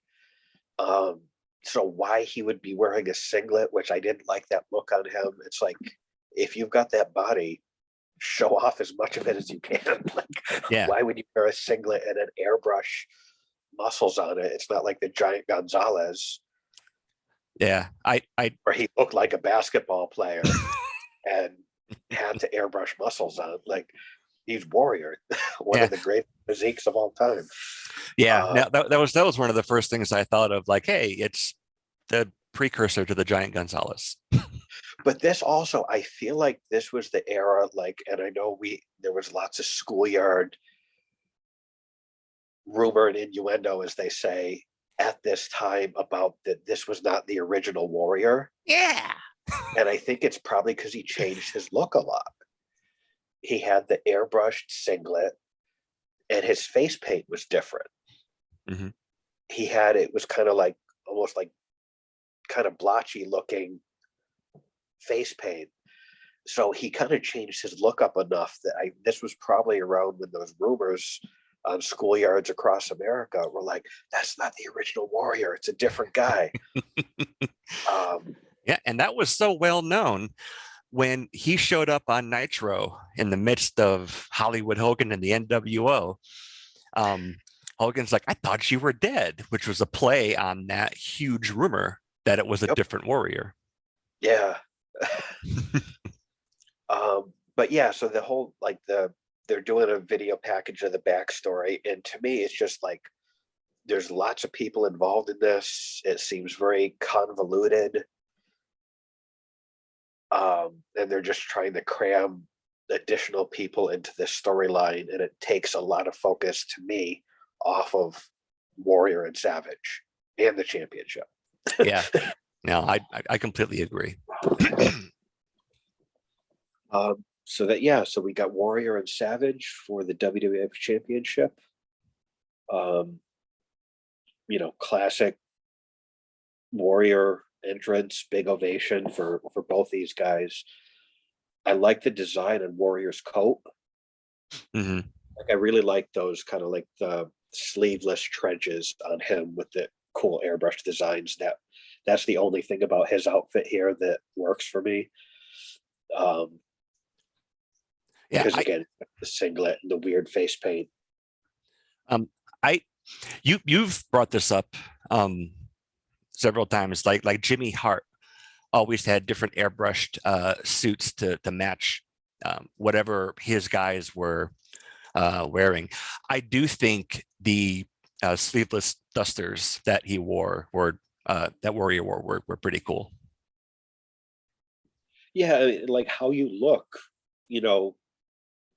like sink some money into your wardrobe because you want to look like a star, and that's what so many people in this era did a great job with. Like Savage is a great example. Like he always had a different outfit for every big show. He always looked great. His stuff was colorful, like his hats, his glasses, his coats, capes, whatever he wore through the years. Always he looked like a star. Yeah. And both of these guys, like I made a note. Every single color that exists, I think between these two guys, they had all of them represented on their wardrobe. It's like a box of Crayolas in the ring. It looked like both of them did their laundry and just threw in a bunch of highlighters into the washing machine when they did it. Very colorful, these two. Yeah, and with the exception of the singlet on the Warrior, I think Macho always looked great, but I think it worked really well for them. Yeah. Like one of the funniest things you've ever shown me was the picture of the Warrior that said, "I look like a girl's bicycle." With the tassels. I made a note how great Savage looked with the winged eagle belt. Like some people look good with it, some people didn't. He looked great with that belt. It's weird they call it the winged eagle. Have you ever seen a wingless eagle? Only once. What other kind of eagle are there? See, I've thought about that because I'm a belt nerd. Yeah. I'm not sure when they started calling it the winged eagle. If it was after they introduced the big eagle, maybe because they're like the green belt that Hogan won from Sheik looked pretty dated even for the time he was in. And then they had the I don't want to mix this up. They had the Hogan 86 belt, but they also had an NWA style, what I look at as an NWA styled belt, where it was like WWF and like a weird triangle. And then they had the Andre belt, and then the winged eagle came in after that. Yeah. Sorry, that's my little sidetrack, but I completely agree. Savage looked great with that belt. he really did look like a champion. Like, Yeah. he presented himself like a star, like a champion, and he performed like one for sure. Like I've talked about, you know, I feel like going back and watching these, like he kind of was the original Mr. WrestleMania. Um, Yeah. I yeah, could this. not agree Oh, more. yeah, um, well, and so when I look back at this time in wrestling, you have Hulk Hogan, who, in my opinion, absolutely transcended the wrestling business. Um, yeah, Made it now they always say, he's a household name. yeah, Hogan was that, like, the man, the myth, and the legend of this time. I think were Hogan, Warrior, and Savage. yeah. And then moving forward, almost a decade, you have Brett, Shawn, and Taker. Not necessarily like in the same, styles or roles, like in the ring, but these were the guys that had the company on their shoulders and took it to where it would go. Absolutely. So this match kicks off. They do the big face off, a handshake. They get into a shoving match. I made a note about the pacing of this match. Very fast paced match, and you've got two guys that are known for their intensity, uh, both in the ring and on the mic, and you get that here for sure. Yeah. Um, This was a much different match than their WrestleMania 7 retirement match.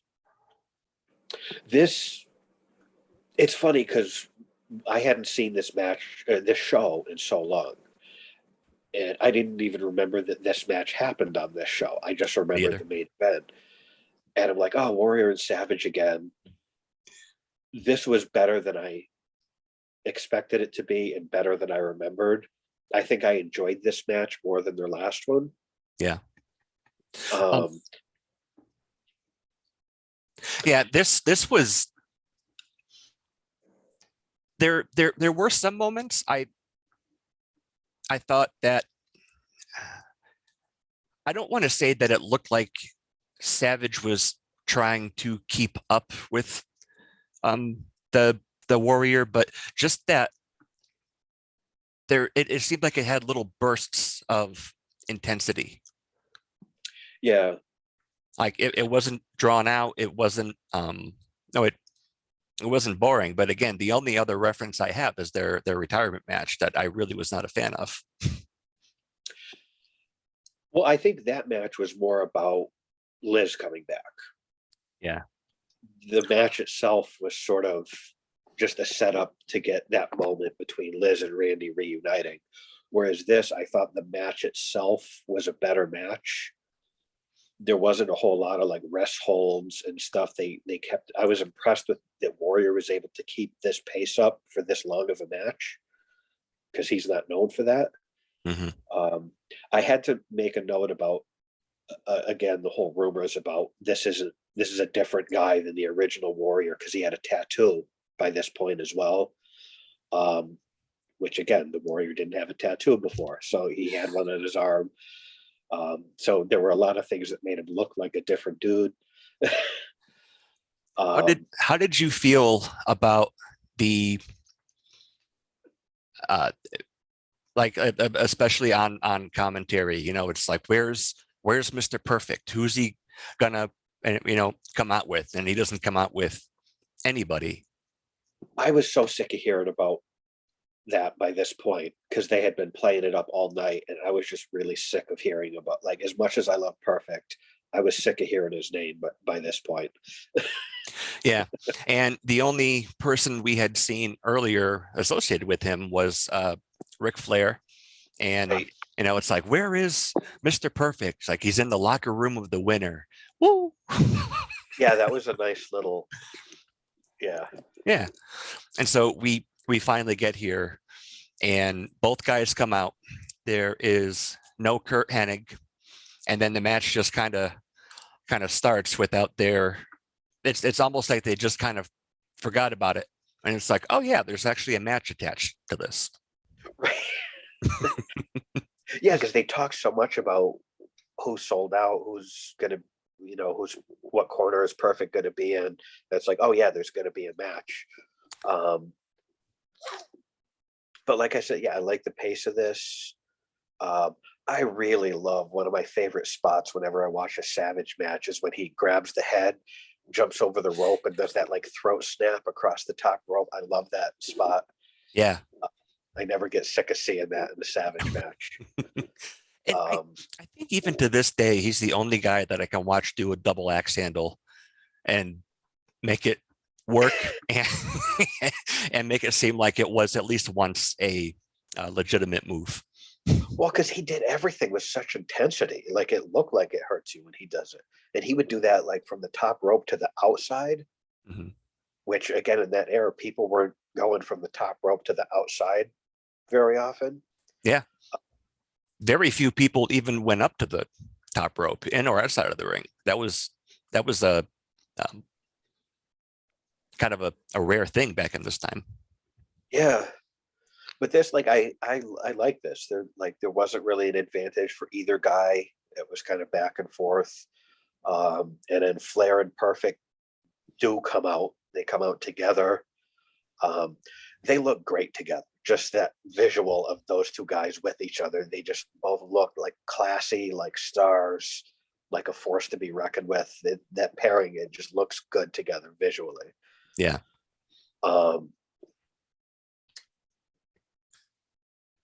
Yeah, so then Perfect trips up Savage at one point. Yeah, he reaches in, grabs the leg. So then it's sort of like, okay, Warrior sold out. Perfect's with Warrior. Warrior sold out because he tripped up Savage. Yeah, it's really like, apart from the whole thing with Perfect being involved, match-wise, I like this match. But, and this has come up a couple times on recent shows we've covered, they're involving people that I don't feel need to be involved, and it takes away from what would be otherwise a good match and a good story. And I felt that here. Yeah, I was like you. I didn't even remember that this match took place, or that it was a world title match. So we end up, you have a world title match 2 rungs down the ladder on a SummerSlam pay-per-view in the early 90s, which is odd. And how did you feel about the ending? Flair and Perfect are kind of playing coy, tripping up both guys. And there's ref bumps. They both get visual pinfalls, and then it's like they're fucking with both these guys. Flair and Perfect attack Warrior with brass knuckles behind Savage's back. There's an elbow drop, a kick out. Warrior gets the gorilla press and splash. Then Perfect trips. Yeah, Perfect trips him up. Flair gets a chair shot. It's just very convoluted. There's lots of just, I don't know. Yeah, like I was, like I said, impressed. For me, there were, like I said, there weren't a lot of rest holds. There were some parts of the match where it's like they really did turn the intensity up. For certain moves, or like certain spots they were calling, but I couldn't help, after the match, I couldn't help but feel that this was another, even if it wasn't the actual main event, it's a main event or a world title match with Warrior. And regardless of the outcome, it is never about what he did or didn't do. It's about either the other person, or in this case, Flair and Perfect coming in, and it's just not about Warrior. Yeah. And I think, especially by this point, I think they had lost faith in Warrior as far as like, okay, he gets the big pop, he sells a lot of merch. But I think his reliability at this point had kind of been established. Like, okay, we can't really trust this guy long term, compare that to, let's say, when they totally go with him against Hogan. Yeah. At this point, there had been enough starts and stops where it's like, okay, we can't count on this guy long term. We'll bring him in for a brief little thing, get what we can out of it. Yeah. And then he's going to hold me up again for money or whatever. Yeah. This match was more about Mr. Perfect and Ric Flair than it was about either of these guys. Yeah, I mean, all of this was kind of like, it's weird. You got Warrior and Savage for the WWF Championship, and it's just a setup to get the title back on Flair. Yep. Via Mr. Perfect. Like, it's just, this was convoluted. I thought it was like really sloppy. They crammed a lot of stuff into this and took away from, again, the match itself. I thought this was a better Warrior Savage match than the previous one, but they just crammed too much stuff into this that didn't need to be there. Yeah. The match wasn't about Warrior or Savage, really. Savage is almost kind of standing in as like a transitional champion. Yeah, which there have certainly been times where someone's just holding the belt to hand it over to someone else. Yep. Or so they can find a way for someone to put somebody else over without messing with established storylines or things like that. Yeah. Yeah, so in this sense, now that we're kind of analyzing this match in more detail, maybe it makes sense why they put Brett and Davey on last. Because this was sort of, I guess, a stop off to get to where they wanted to go with the world title. Yeah. It That was more sucks for about Randy. It is more about continuing the story than it was about the match itself. Yeah. So I guess it makes sense why it didn't go on last. Yeah, because I'm trying to remember when Flair is going to beat Savage for the belt. I know Brett takes it off of Flair in October. So there's. Oh yeah, it was shortly after this then. Yeah. And even then, yeah, like I said, I couldn't help but feel that even though it's Warrior in a title match or a main event match, it just, I don't want to say that he wasn't like significant in it, because he was, but the whatever else is looming in there, Hogan lost at Mania 6 more than Warrior won. Right. Savage and Liz got back together more than Warrior ending Savage's career. Yeah. And this, I don't think this is on the same level as like those two matches, but Warrior's wearing a weird singlet and Ric Flair's interfering. And even though this wasn't the main event back then, to kind of have a schmaz for the world title, and really any time is, I don't think that's ever really worked, but that's kind of a big deal. Yeah, I mean, it's fine if it's on a Raw or like a secondary pay-per-view, but this is a SummerSlam. This is meant to be the second biggest show of the year. Yeah.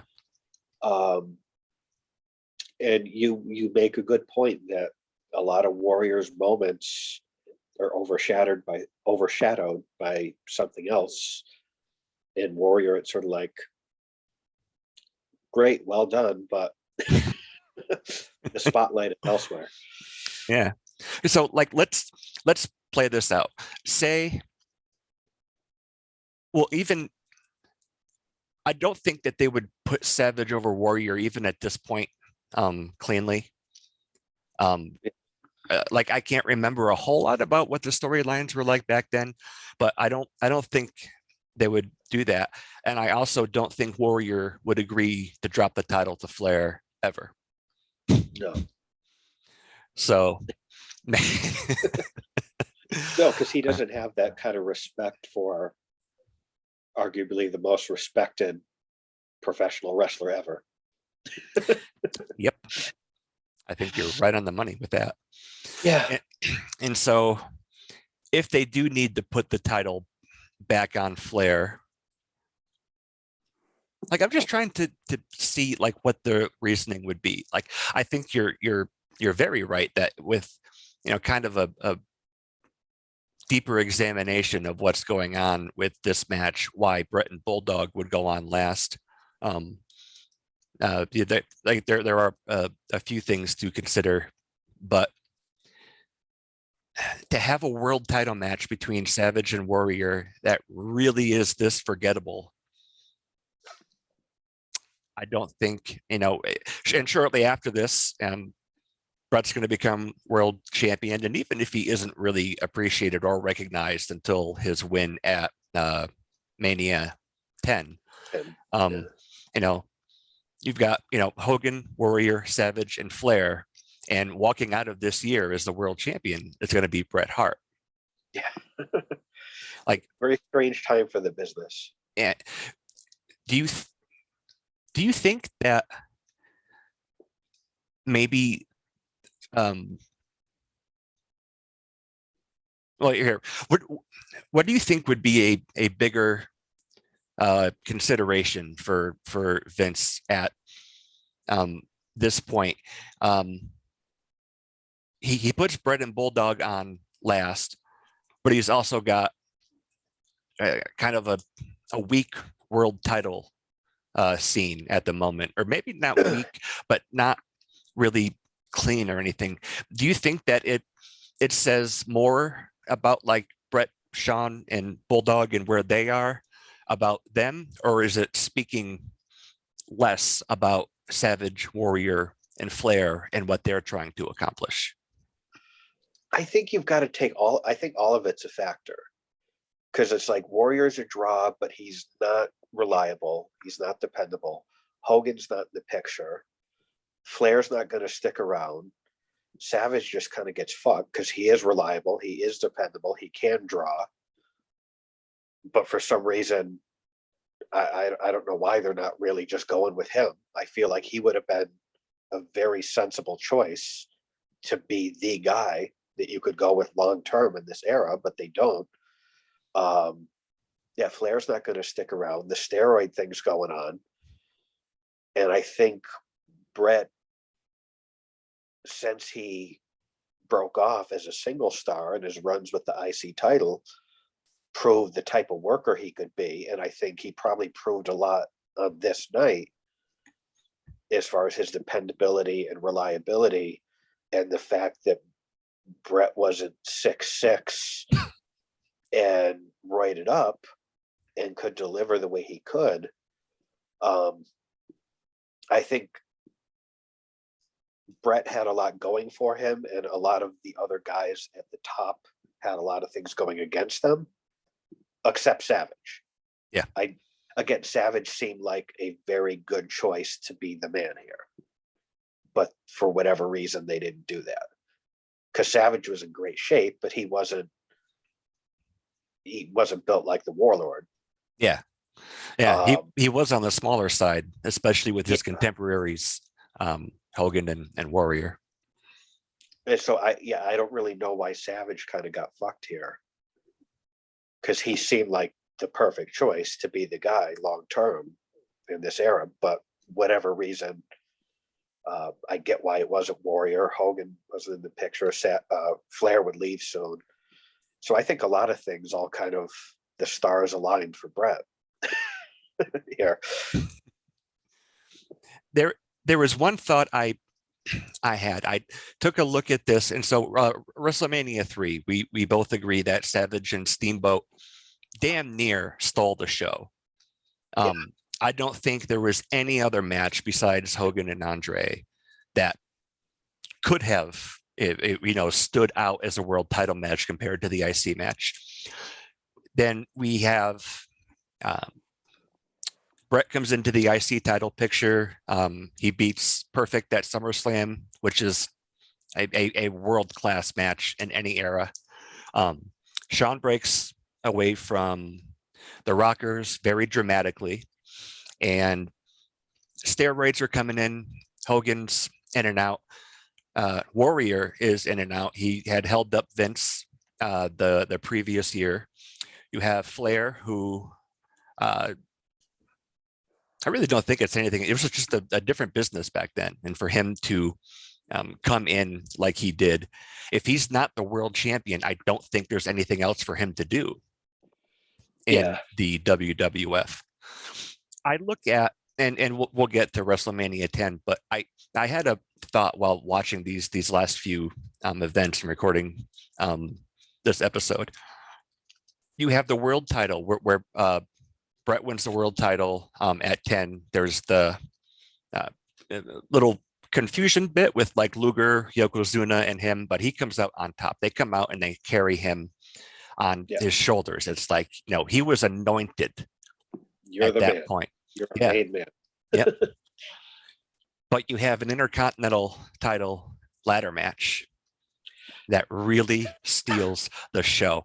I can't help but see that same type of situation or formula where these are definitely the new generation, the next guys, but history almost repeats itself.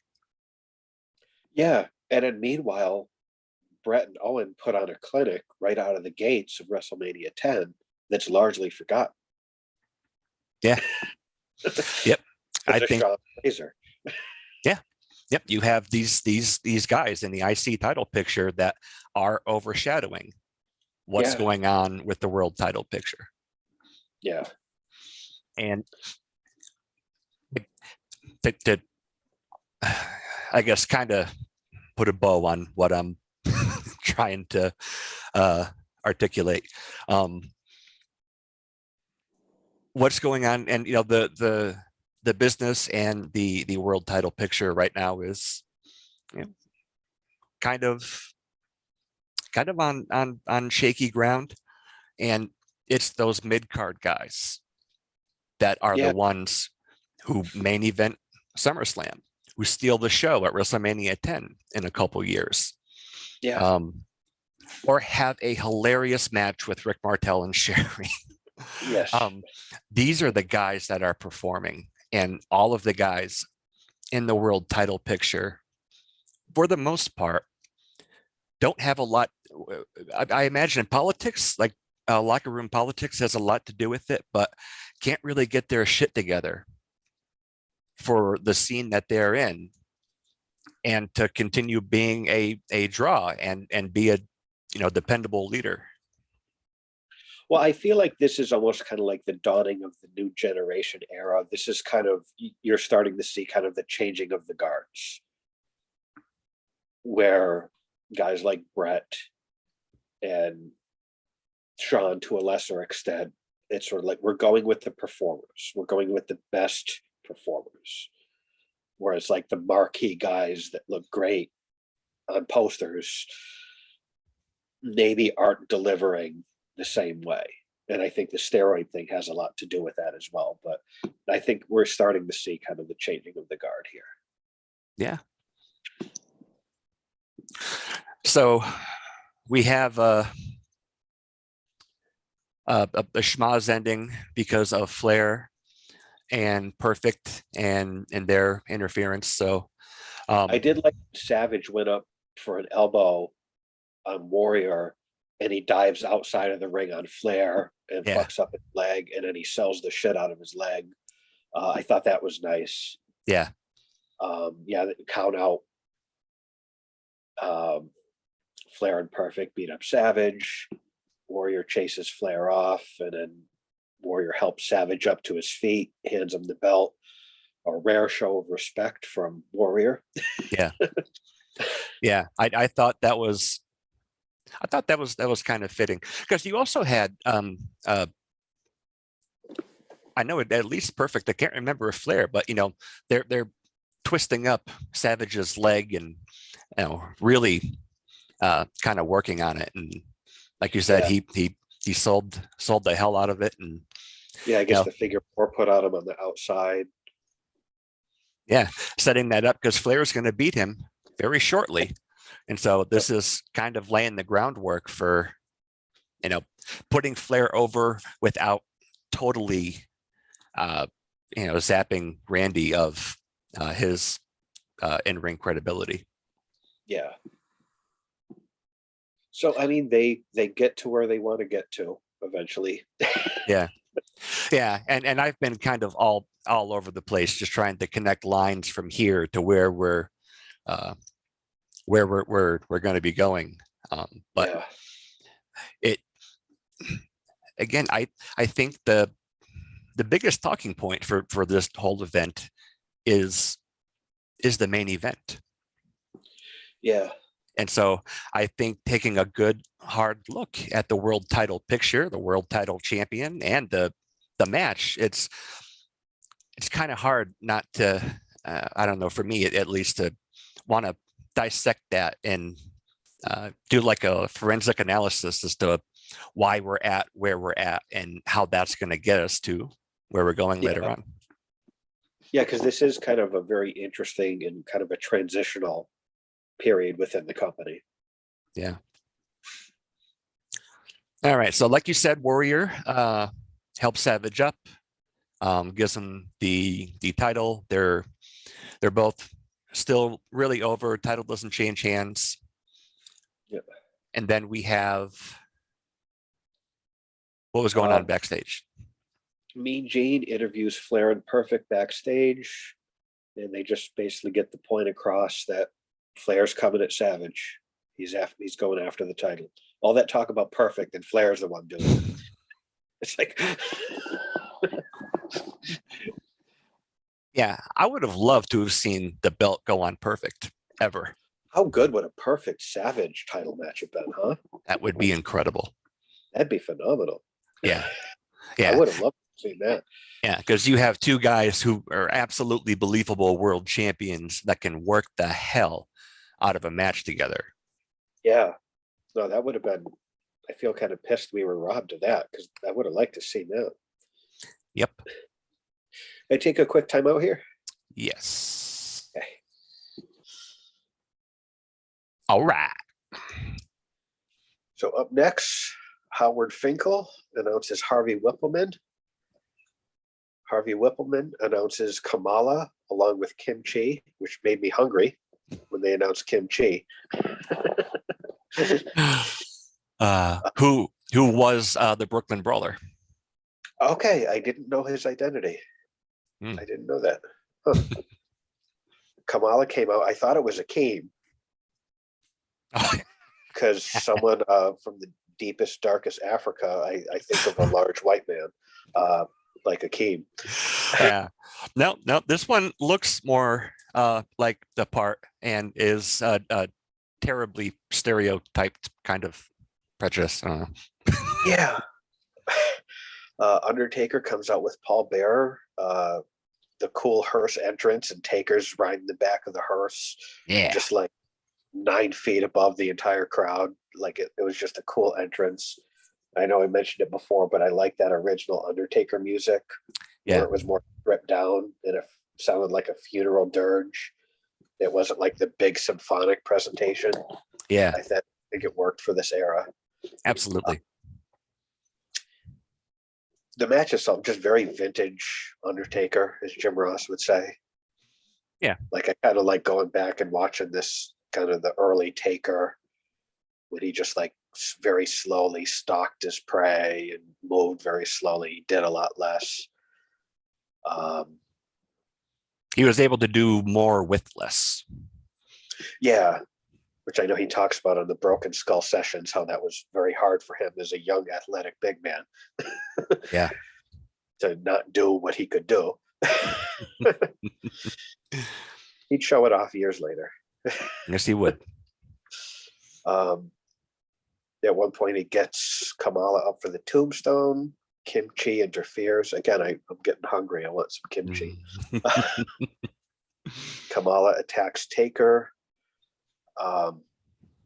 Heenan had another great little off-the-cuff one-liner when the bell starts ringing.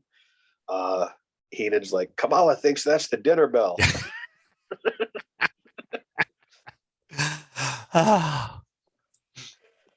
Yep. Yeah. There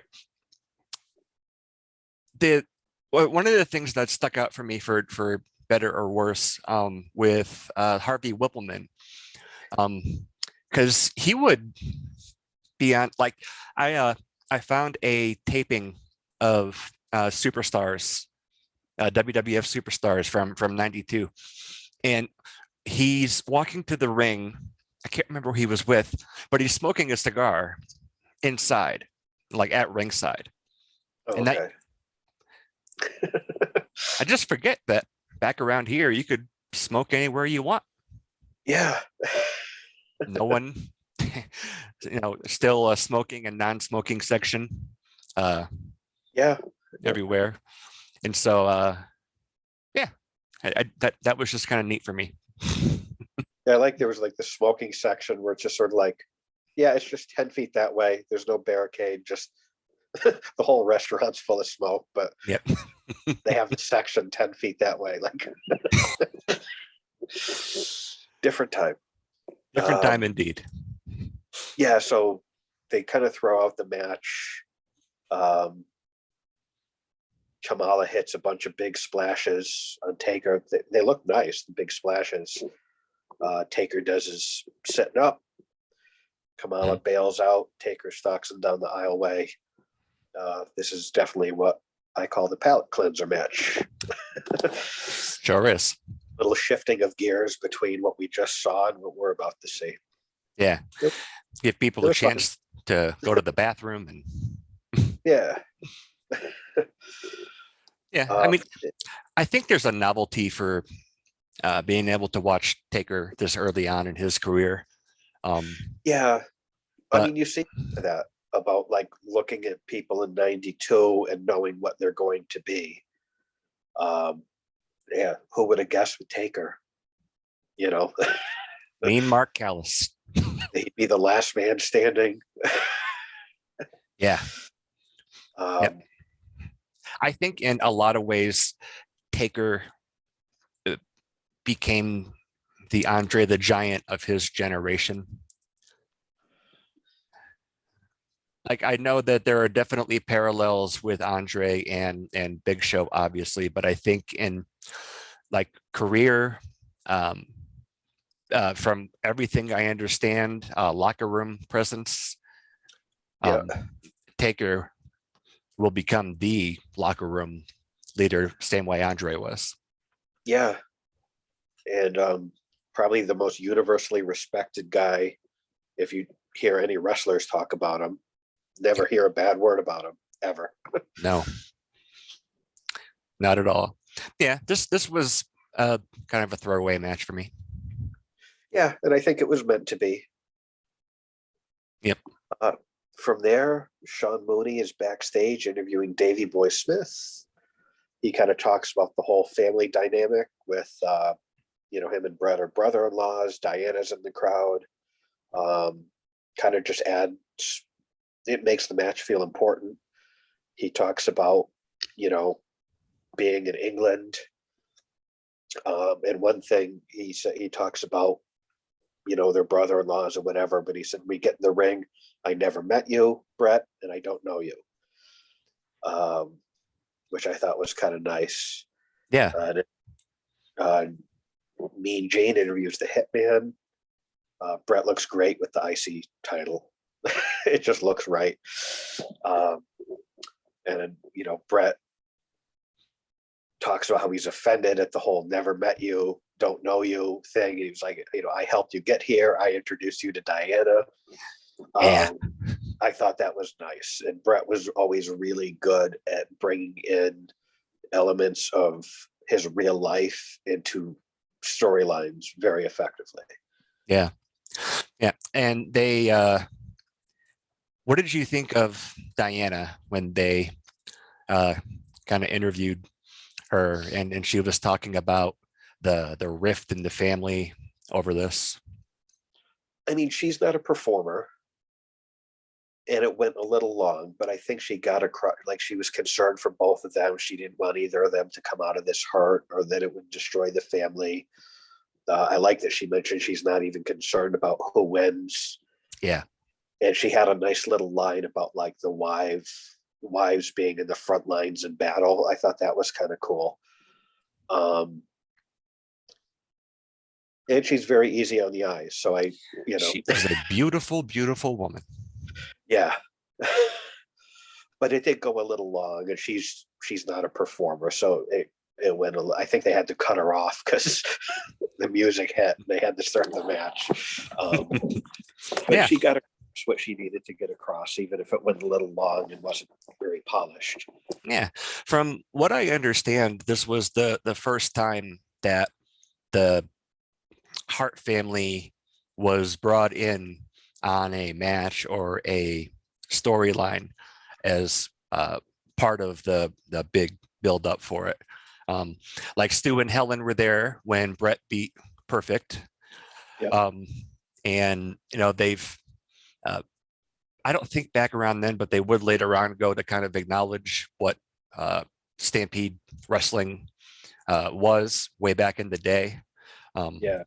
And then bringing in Owen later on, like the family dynamic. This was the first time that I can remember where that was kind of brought in and a big part of what was going on.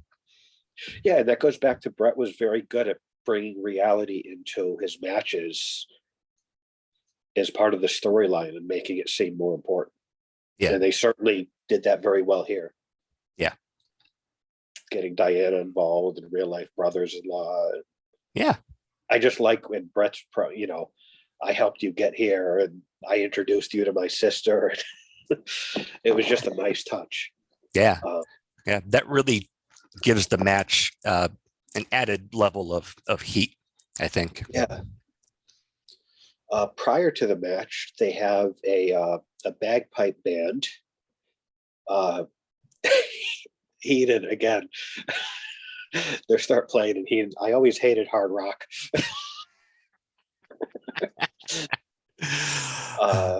Heenan called them men in skirts playing vacuum cleaners. And then Piper comes out and joins them. And I know Piper is a very accomplished bagpipe player. Yeah. And once again, we've talked about it before. Piper always seems like he's having fun whenever he's doing. He seemed like he had fun doing this. So they played. I forget the name of the song. I think it's Scotland the Brave. Yeah. So they played that. When they're done, another great Heenan little line. Don't applaud. They might play more.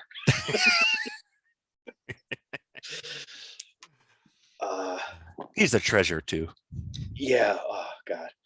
I'd love to see just like if someone listed, like there's probably a website where just some of his great one-liners. Yeah. Yeah, that'd be great. Like a Bobby the Brain Heenan one-liner, like novelty book or something. Yeah, like a coffee table book. Like so then we've got our main event. British Bulldog versus Bret Hart for the IC title. Bulldog comes out with Lennox Lewis. The crowd loses it for Davey. I think pairing him with Lennox Lewis is like, I don't think he would have needed any extra like a rub from anybody, but Lennox Lewis is England's version of like George Foreman or something like that. So I didn't even know he was English. Yeah. He was. I'm trying to remember. I think later on in the 90s, he was champion for a while. I know he beat Mike Tyson once Tyson started to go downhill and was losing a lot. But it was a nice line on commentary. It's going to be tough for Davey to break that heart. I just thought that was nice. Yeah. Brett comes out also to a very big response. And he gives his glasses. Did you notice this? Was that his son Blade he gave his glasses to? I don't know. I know whenever Blade was there, he would almost always give his glasses to him, but I didn't. I didn't I know didn't if you notice. would pick up on that, but I think it might have been Blade he gave his glasses to. It looked like it could have been him, but they didn't linger on it. So I didn't get a good enough look. I have to go back and check that. Yeah, I think it might have been Blade, but I'm not sure. But yeah, the crowd was super hot for this match. Really, really great technical wrestling. Like everything was very crisp, very smooth. Um, I did notice, because I believe in Brett's book, he said that Davey kind of forgot everything Yeah. prior out there. And there were a couple times I noticed Brett kind of guiding him through this match. That was noticeable a couple times. Yeah. Um, well, so if you look at like Brett with like that Holy Grail video, him and Tom McGee, Yeah. where he made this guy, supposedly look like gold. It made him Yeah. look great, and I absolutely think that Brett's capable of that. But if this did go on the way Brett talked about in his book, Bulldog was smoking crack most of the night before. They met in the locker room, and Brett just started to lay it out, like block the match, almost move for a move. And when I don't know, Bulldog always loves like a chin lock. Like there's like memes about that online. And so they have that little rest hold, and I am pretty sure that it was then that Davey said, "I can't remember anything." I'm fucked. I'm fucked out there.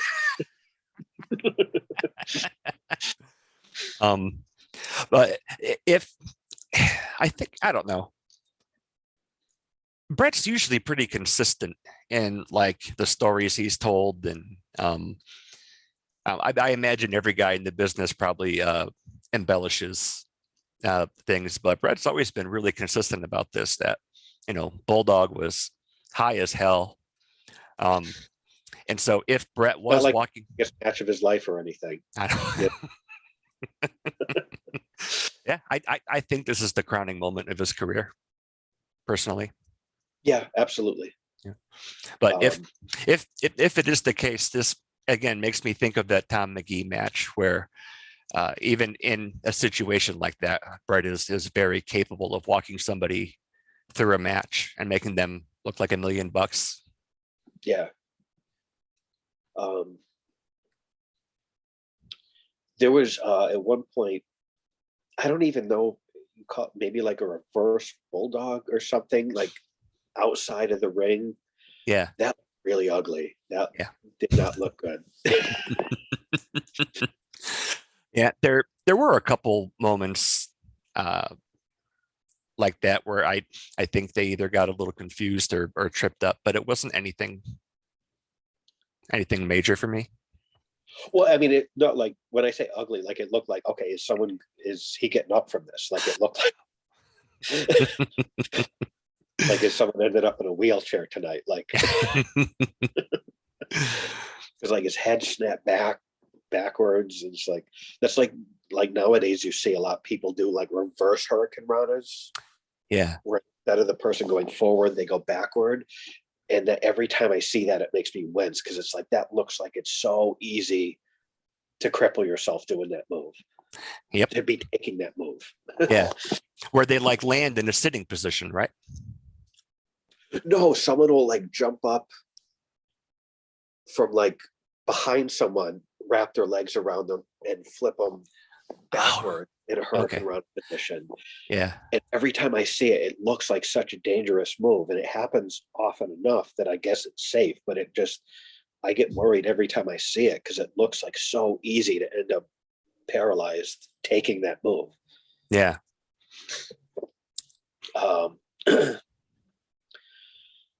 They cut to Diana in the audience a lot.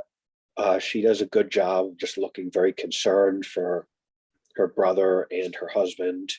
And again, I don't mind looking at Diana, so they can show her as much as they want. Mm-hmm.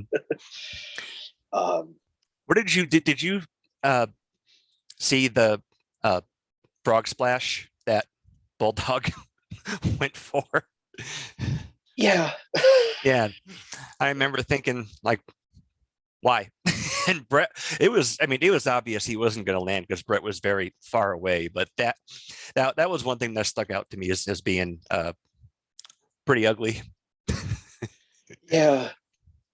And it's weird because I've heard from people that like Davey, when he's motivated, is a phenomenal performer. But a lot of times he wasn't. And with this, it's sort of like, dude, like your wife's here, you're against your brother-in-law, you're in England, you're winning the title. Like, how much more do you need? Like, To keep your shit together. yeah.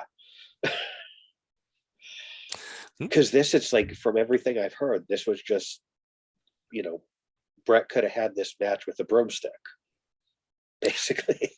Well, even going back to SummerSlam the previous year, the match with Brett and Perfect, still looked like $1,000,000, but Perfect was going to have surgery like after this, and so Yeah. still being able to put on the performance they did.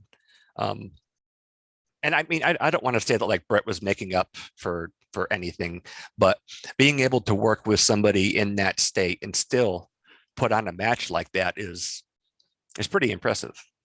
Yeah, because you watched that match with Perfect, you never would have guessed he was hurt. No, nope. Even now, when we went back and reviewed that, I watched it, knowing that he was in a lot of pain. And Yeah, like it's not like Shawn at WrestleMania 14 when he wrestles often. yeah, Shawn looked hurt. Shawn was hurt. He was, but like you could tell he was like a couple times, motherfucker, like Yeah. holding his back. And but yeah, it's always interesting when someone's hurt and it's like they can still go out and have a phenomenal match and their opponent can work around it. And but this Davey wasn't hurt, he was just fucked up. Like Yeah. Even like that taken into like consideration, this was, I think, for Brett at least, he seemed to be doing more athletic things in this match than what he would usually do.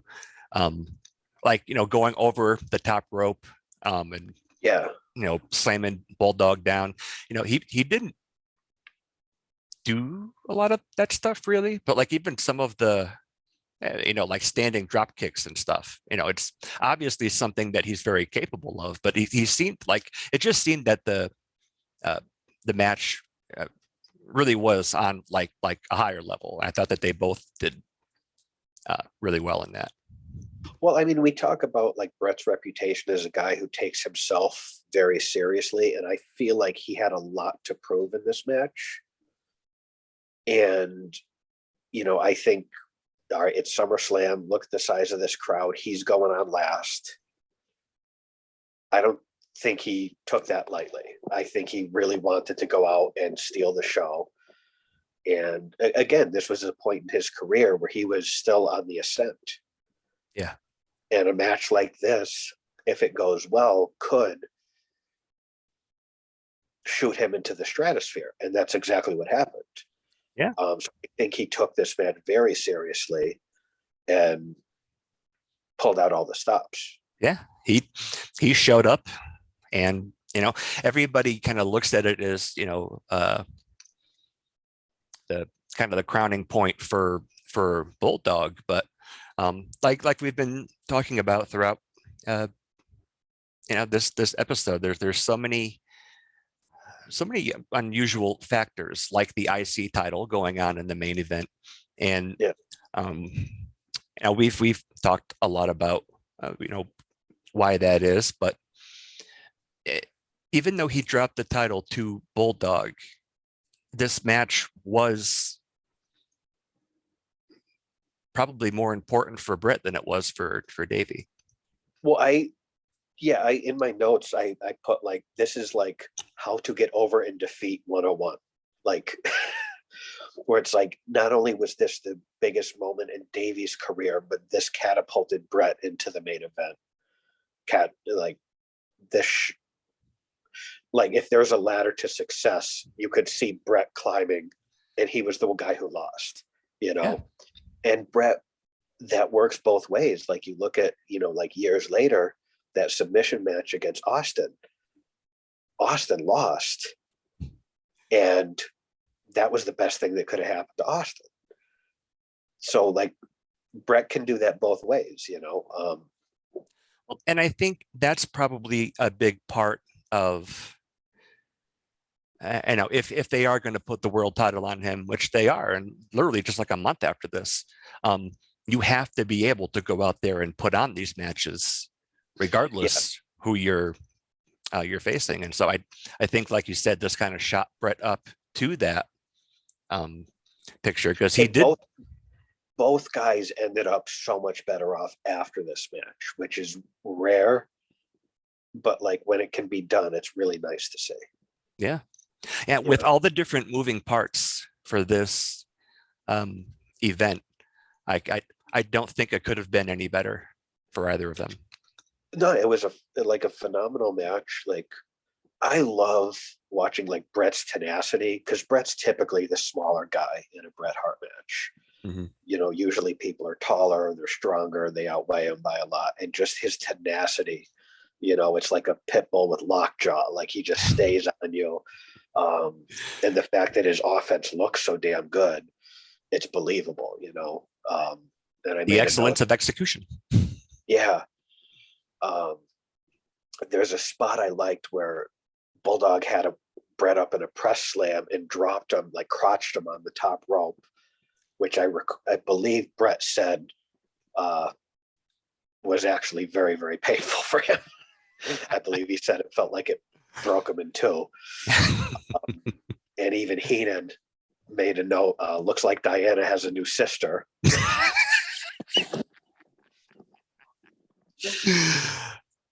That is awesome. Well, I also noticed, so there isn't a definitive heel in this match, but Bulldog is very obviously the babyface in here. And there were a couple times that Brett had some heelish behavior. I mean, like nothing, not like, throwing salt in your opponent's eyes when the referee is turned. But, just little things, like whenever they're breaking a hold, or like when Bulldog got to the ropes once, Brett kind of hit him on the way up. Just little things like that. Right? Well, it's weird because we talked about how great Rick Martel and Shawn Michaels was heel versus heel. And then here we have babyface versus babyface, where it's like, anyone but Bulldog, the crowd would have been with Brett 100%.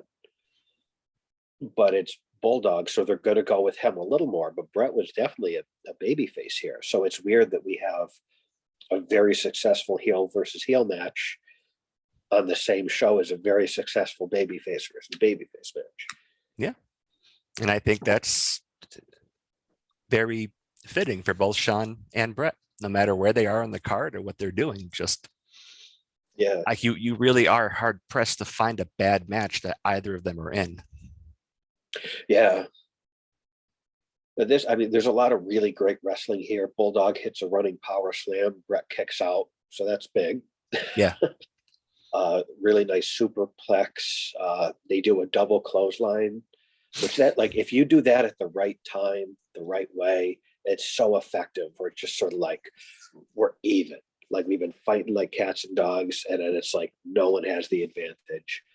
And I noticed, I think I know what you're talking about. Like they hit each other and almost kind of floated around and then landed. It looked phenomenal. It was really nice. Yeah. And then I like this. Brett hooks the sharpshooter while they're both lying on their back. He gets the legs in place and starts tying up the legs while he's laying flat on his back, which I thought was that was cool. Yeah. And we saw something kind of like that with him in Perfect the prior year. Yeah, I don't think he had really established this series of moves that would become his trademark, setting up for the sharpshooter at that point. Yeah. But I just like the double clothesline. No one has the advantage, and then you see Brett start weaving the legs through when they're both flat on their backs. I thought that was nice. Yeah, because anybody who sees that knows where that's, knows where that's going. That's the it could be the end of the match. Just it's not really a false finish, but just kind of hinting. Yeah, but yeah, he hooks the sharpshooter. Davey gets to the ropes, and then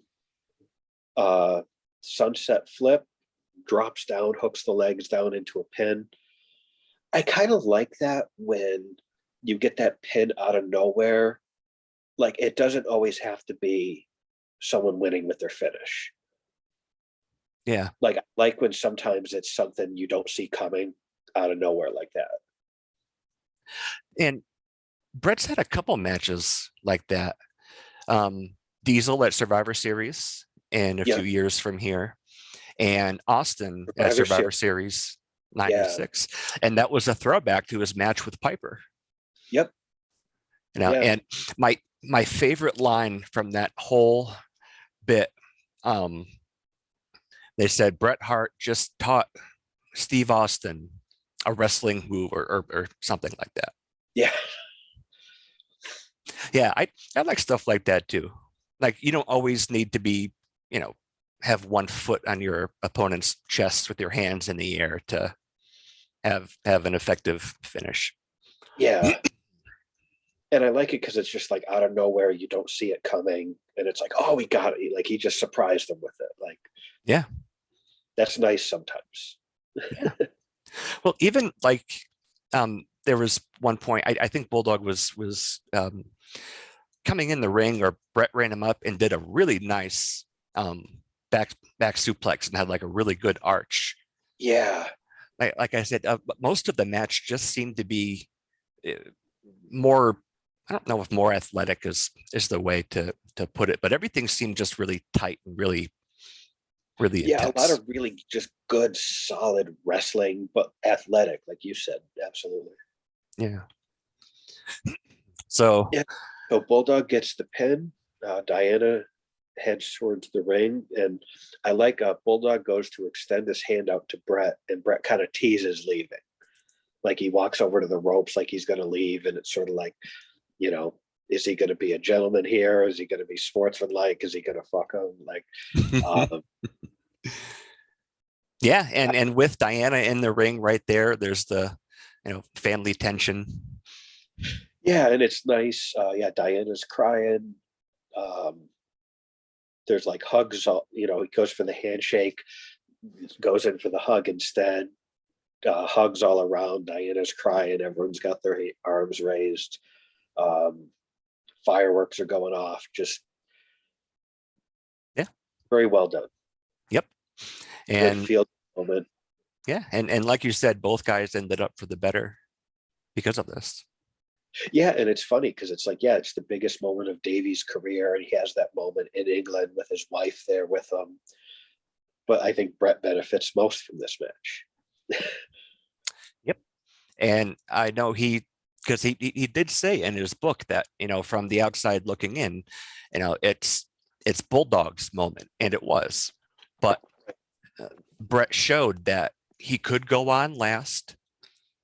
He could put over, and Davy's not a slouch either. But even if he was, kind of messed up for the match, but Brett can have a good match with a broom, and the family feud kind of psychology in there. I thought, like, again, there were just so many moving parts and so many lines had to intersect for this to end the way it did, and they all did. Yeah, and I could only imagine that this really did Brett a lot of favors as far as Vince's perception of him. Like, we can depend on this guy. We can go with him. And if he can do that night in and night out, this is the guy we can go with. Well, and back then too, if if they had, they only had 4 pay-per-views, but if they had a pay-per-view that kind of stunk the place out, that was really damaging to the company back Yeah. then. Oh, Like there wasn't a blood feud with WCW yet, but I think you're absolutely right. For whatever the deciding factors were to put him and Davey on last, it was a home run. and Brett only hit home runs. Yep. He never punted. He never hit a double. Like, just out of the park every time, no matter who he was in there with. Yep. And this was, I know Brett said this was maybe his best match of all time, or if not, it's one of. Well, I think he took a lot of pride in it because he had to carry Davey through it. Like, it's not like, like some of his other great matches with Perfect or Sean or Austin, where his opponent showed up to work. Yeah. Yeah. Brett could make anyone look good. And again, just should they go on last? We decided to go to England. Is this going to be, a bad idea? How are we going to do? And with the very lackluster world title match, a few matches before here, it's quite significant. Yeah. But this is another work of art, courtesy of Bret Hart, which is he would do basically throughout most of the 90s, just one after another. Yeah. And that became really pretty important after here, getting into like the beginning of the new generation era. Brett kind of took them through this transition to then, and you had Diesel and you had Shawn, and all of their initial world title runs were at some of the lowest drawing points in the company's entire history. Yeah. And I don't think that's a reflection on any of them. If anything, I think it's, how good, especially Brett and Shawn, were to keep the company going when it was on life support. And it's funny because people look back at the earlier part of the 90s as like, they think of like Doink and Duke the Dumpster Drosy and Isaac Yank. And they think of the new generation era as sort of like, oh, it's just this, valley in between the two peaks of the Hogan era and the Attitude Era. It's one of my favorite times, and it has some of the best wrestling. Yeah. Ever. Like even though I can admit, like back at the time, I didn't really know or care who Hakushi was, Brett's matches with Hakushi were incredible. Yeah. Oh yeah. Like he could barely speak English. Really good. Yeah. And I think who was his manager? I can't remember, but he needed someone to kind of speak English for him. But yeah, there's some of the best wrestling, like you said, Shawn's run as IC champion. And then even when him and Diesel won the tag team titles, there wasn't a whole lot that they could do with them, and a lot of people for them to do that with. But if you don't have them, I don't know that you have a future in the company. Right. Yeah. So fireworks go off, Bulldog, sunset flip. It looks like Brett's going to take him over just really clean, right down. You have the Hart family reunion in there. And that takes us to the end of SummerSlam 92. What are your overall impressions for this? This was a fun show during a transitional period. So there's still remnants of what used to be, and there's flashes of what will be, all on one show. I think the highlights of this are obviously you know, Sean and Martel and Sherry. That was so much fun. And then your main event here is just a classic. I And couldn't agree more. you've got the great match, but then you've got the feel good moment at the end. I know we've talked before about like there's the match and then there's the moment, and they're usually different. And here they're the same. Yeah. Yeah. And maybe it's because you and I are Brett and Sean fans, but I remembered the Model and Sean match, and obviously the Brett and Davey one.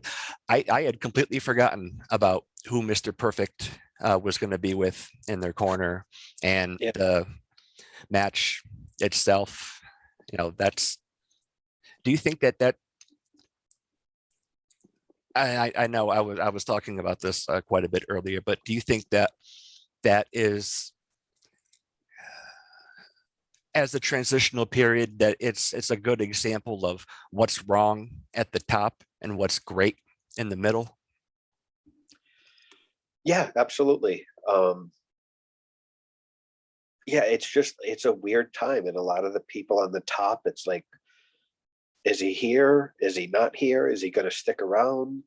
Can we trust this guy or not? And it's sort of like we don't know what to do at the top, but we got Bulldog, we got Brett, we got Sean. These are guys that are showing up every day, ready to work and delivering every night. Yeah. I think it's a sign of what's to come. Earthquake and typhoon, the natural disasters, solid. Every event we've seen them in, Yeah, absolutely. no matter who they're with, just really, really solid. I did really enjoy their match with LOD. But Yeah, that was very good. yeah. So looking back at the card, what's your match of the night?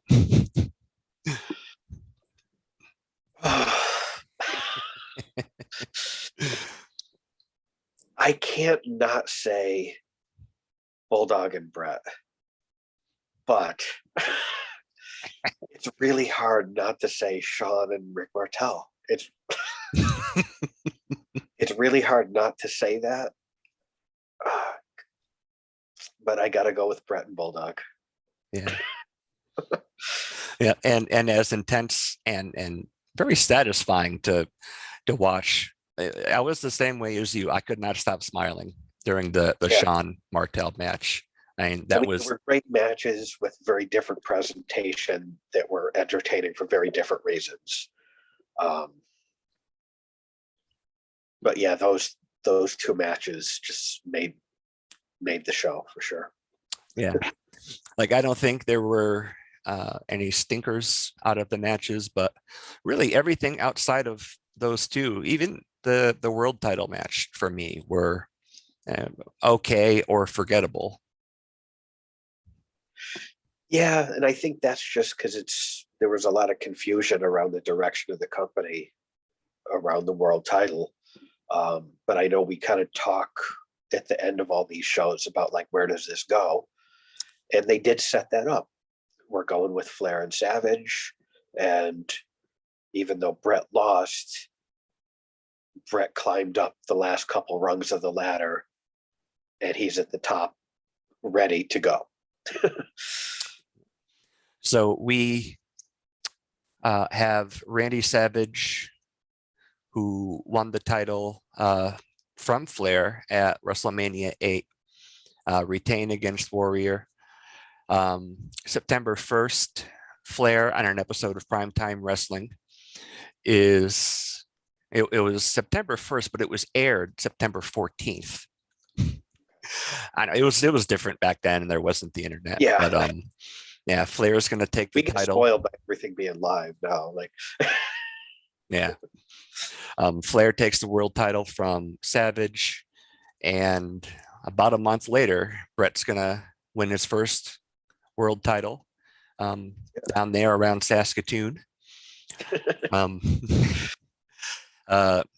Davey wins his first singles title in the WWF. A little over a month later, Saturday night's main event.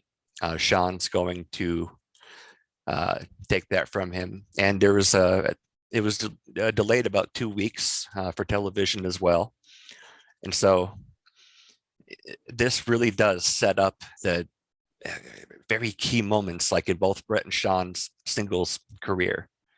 Yeah.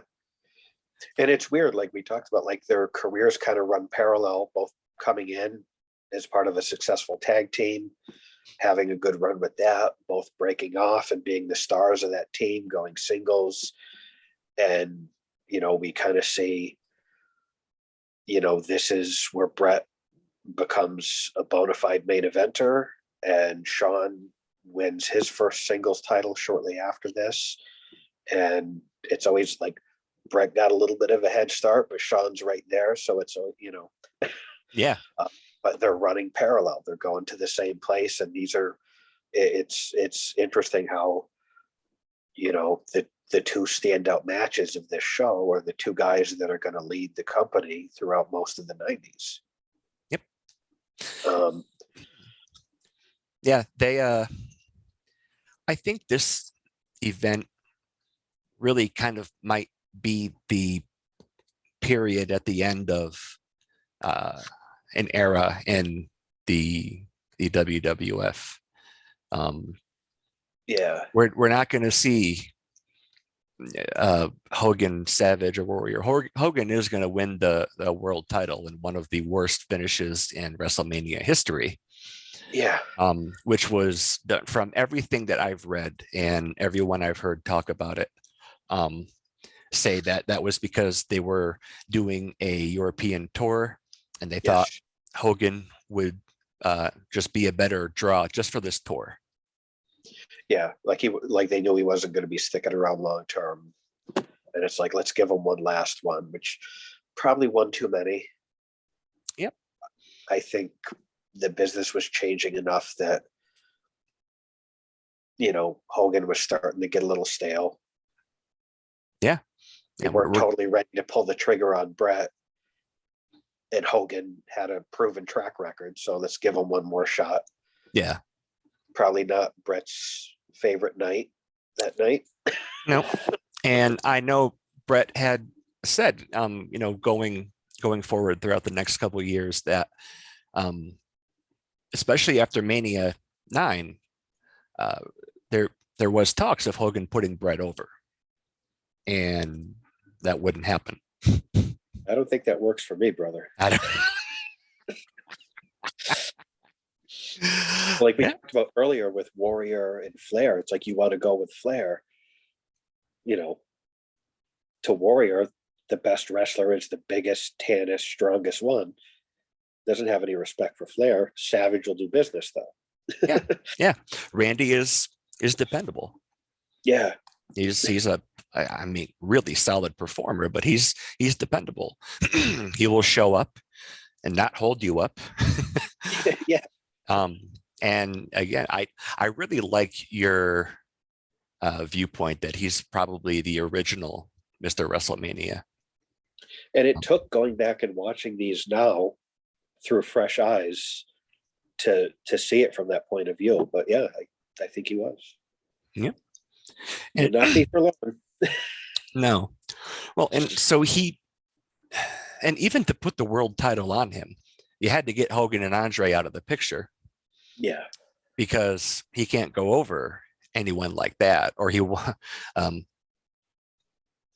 somebody wouldn't put him over.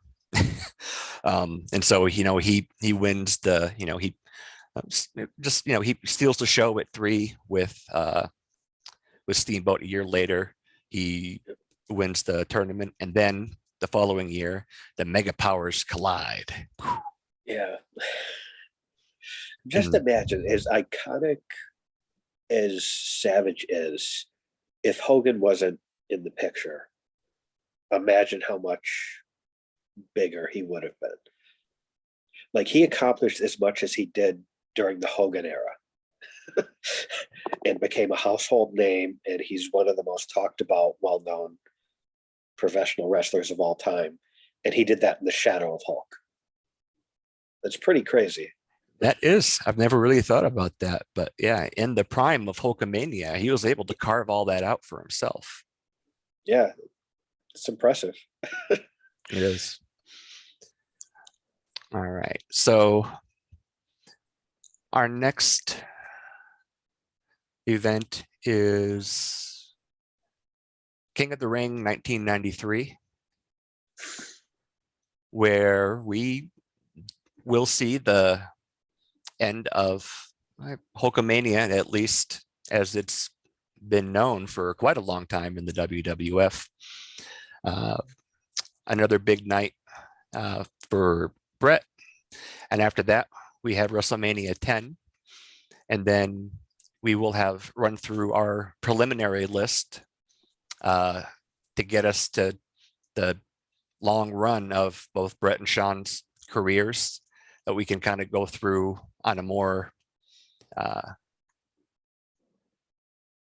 in-depth view with not really jumping around a whole lot. Yeah.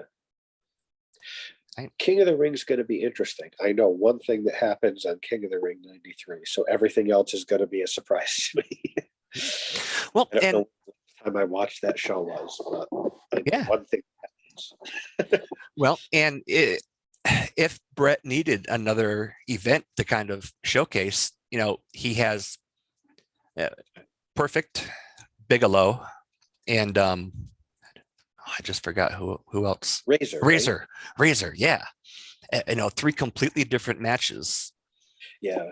And this also kind of starts his feud with Jerry Lawler for some reason. I don't mean to slight the king in that way, but I had no idea that he was the real king of Memphis at the time. He wasn't presented that way. He was presented as a wisecracking announcer. A really good wisecracking announcer. Yeah. All right. So any closing thoughts on SummerSlam 92? It was a fun show. And like I go back to, like, this is a transitional show at a transitional time.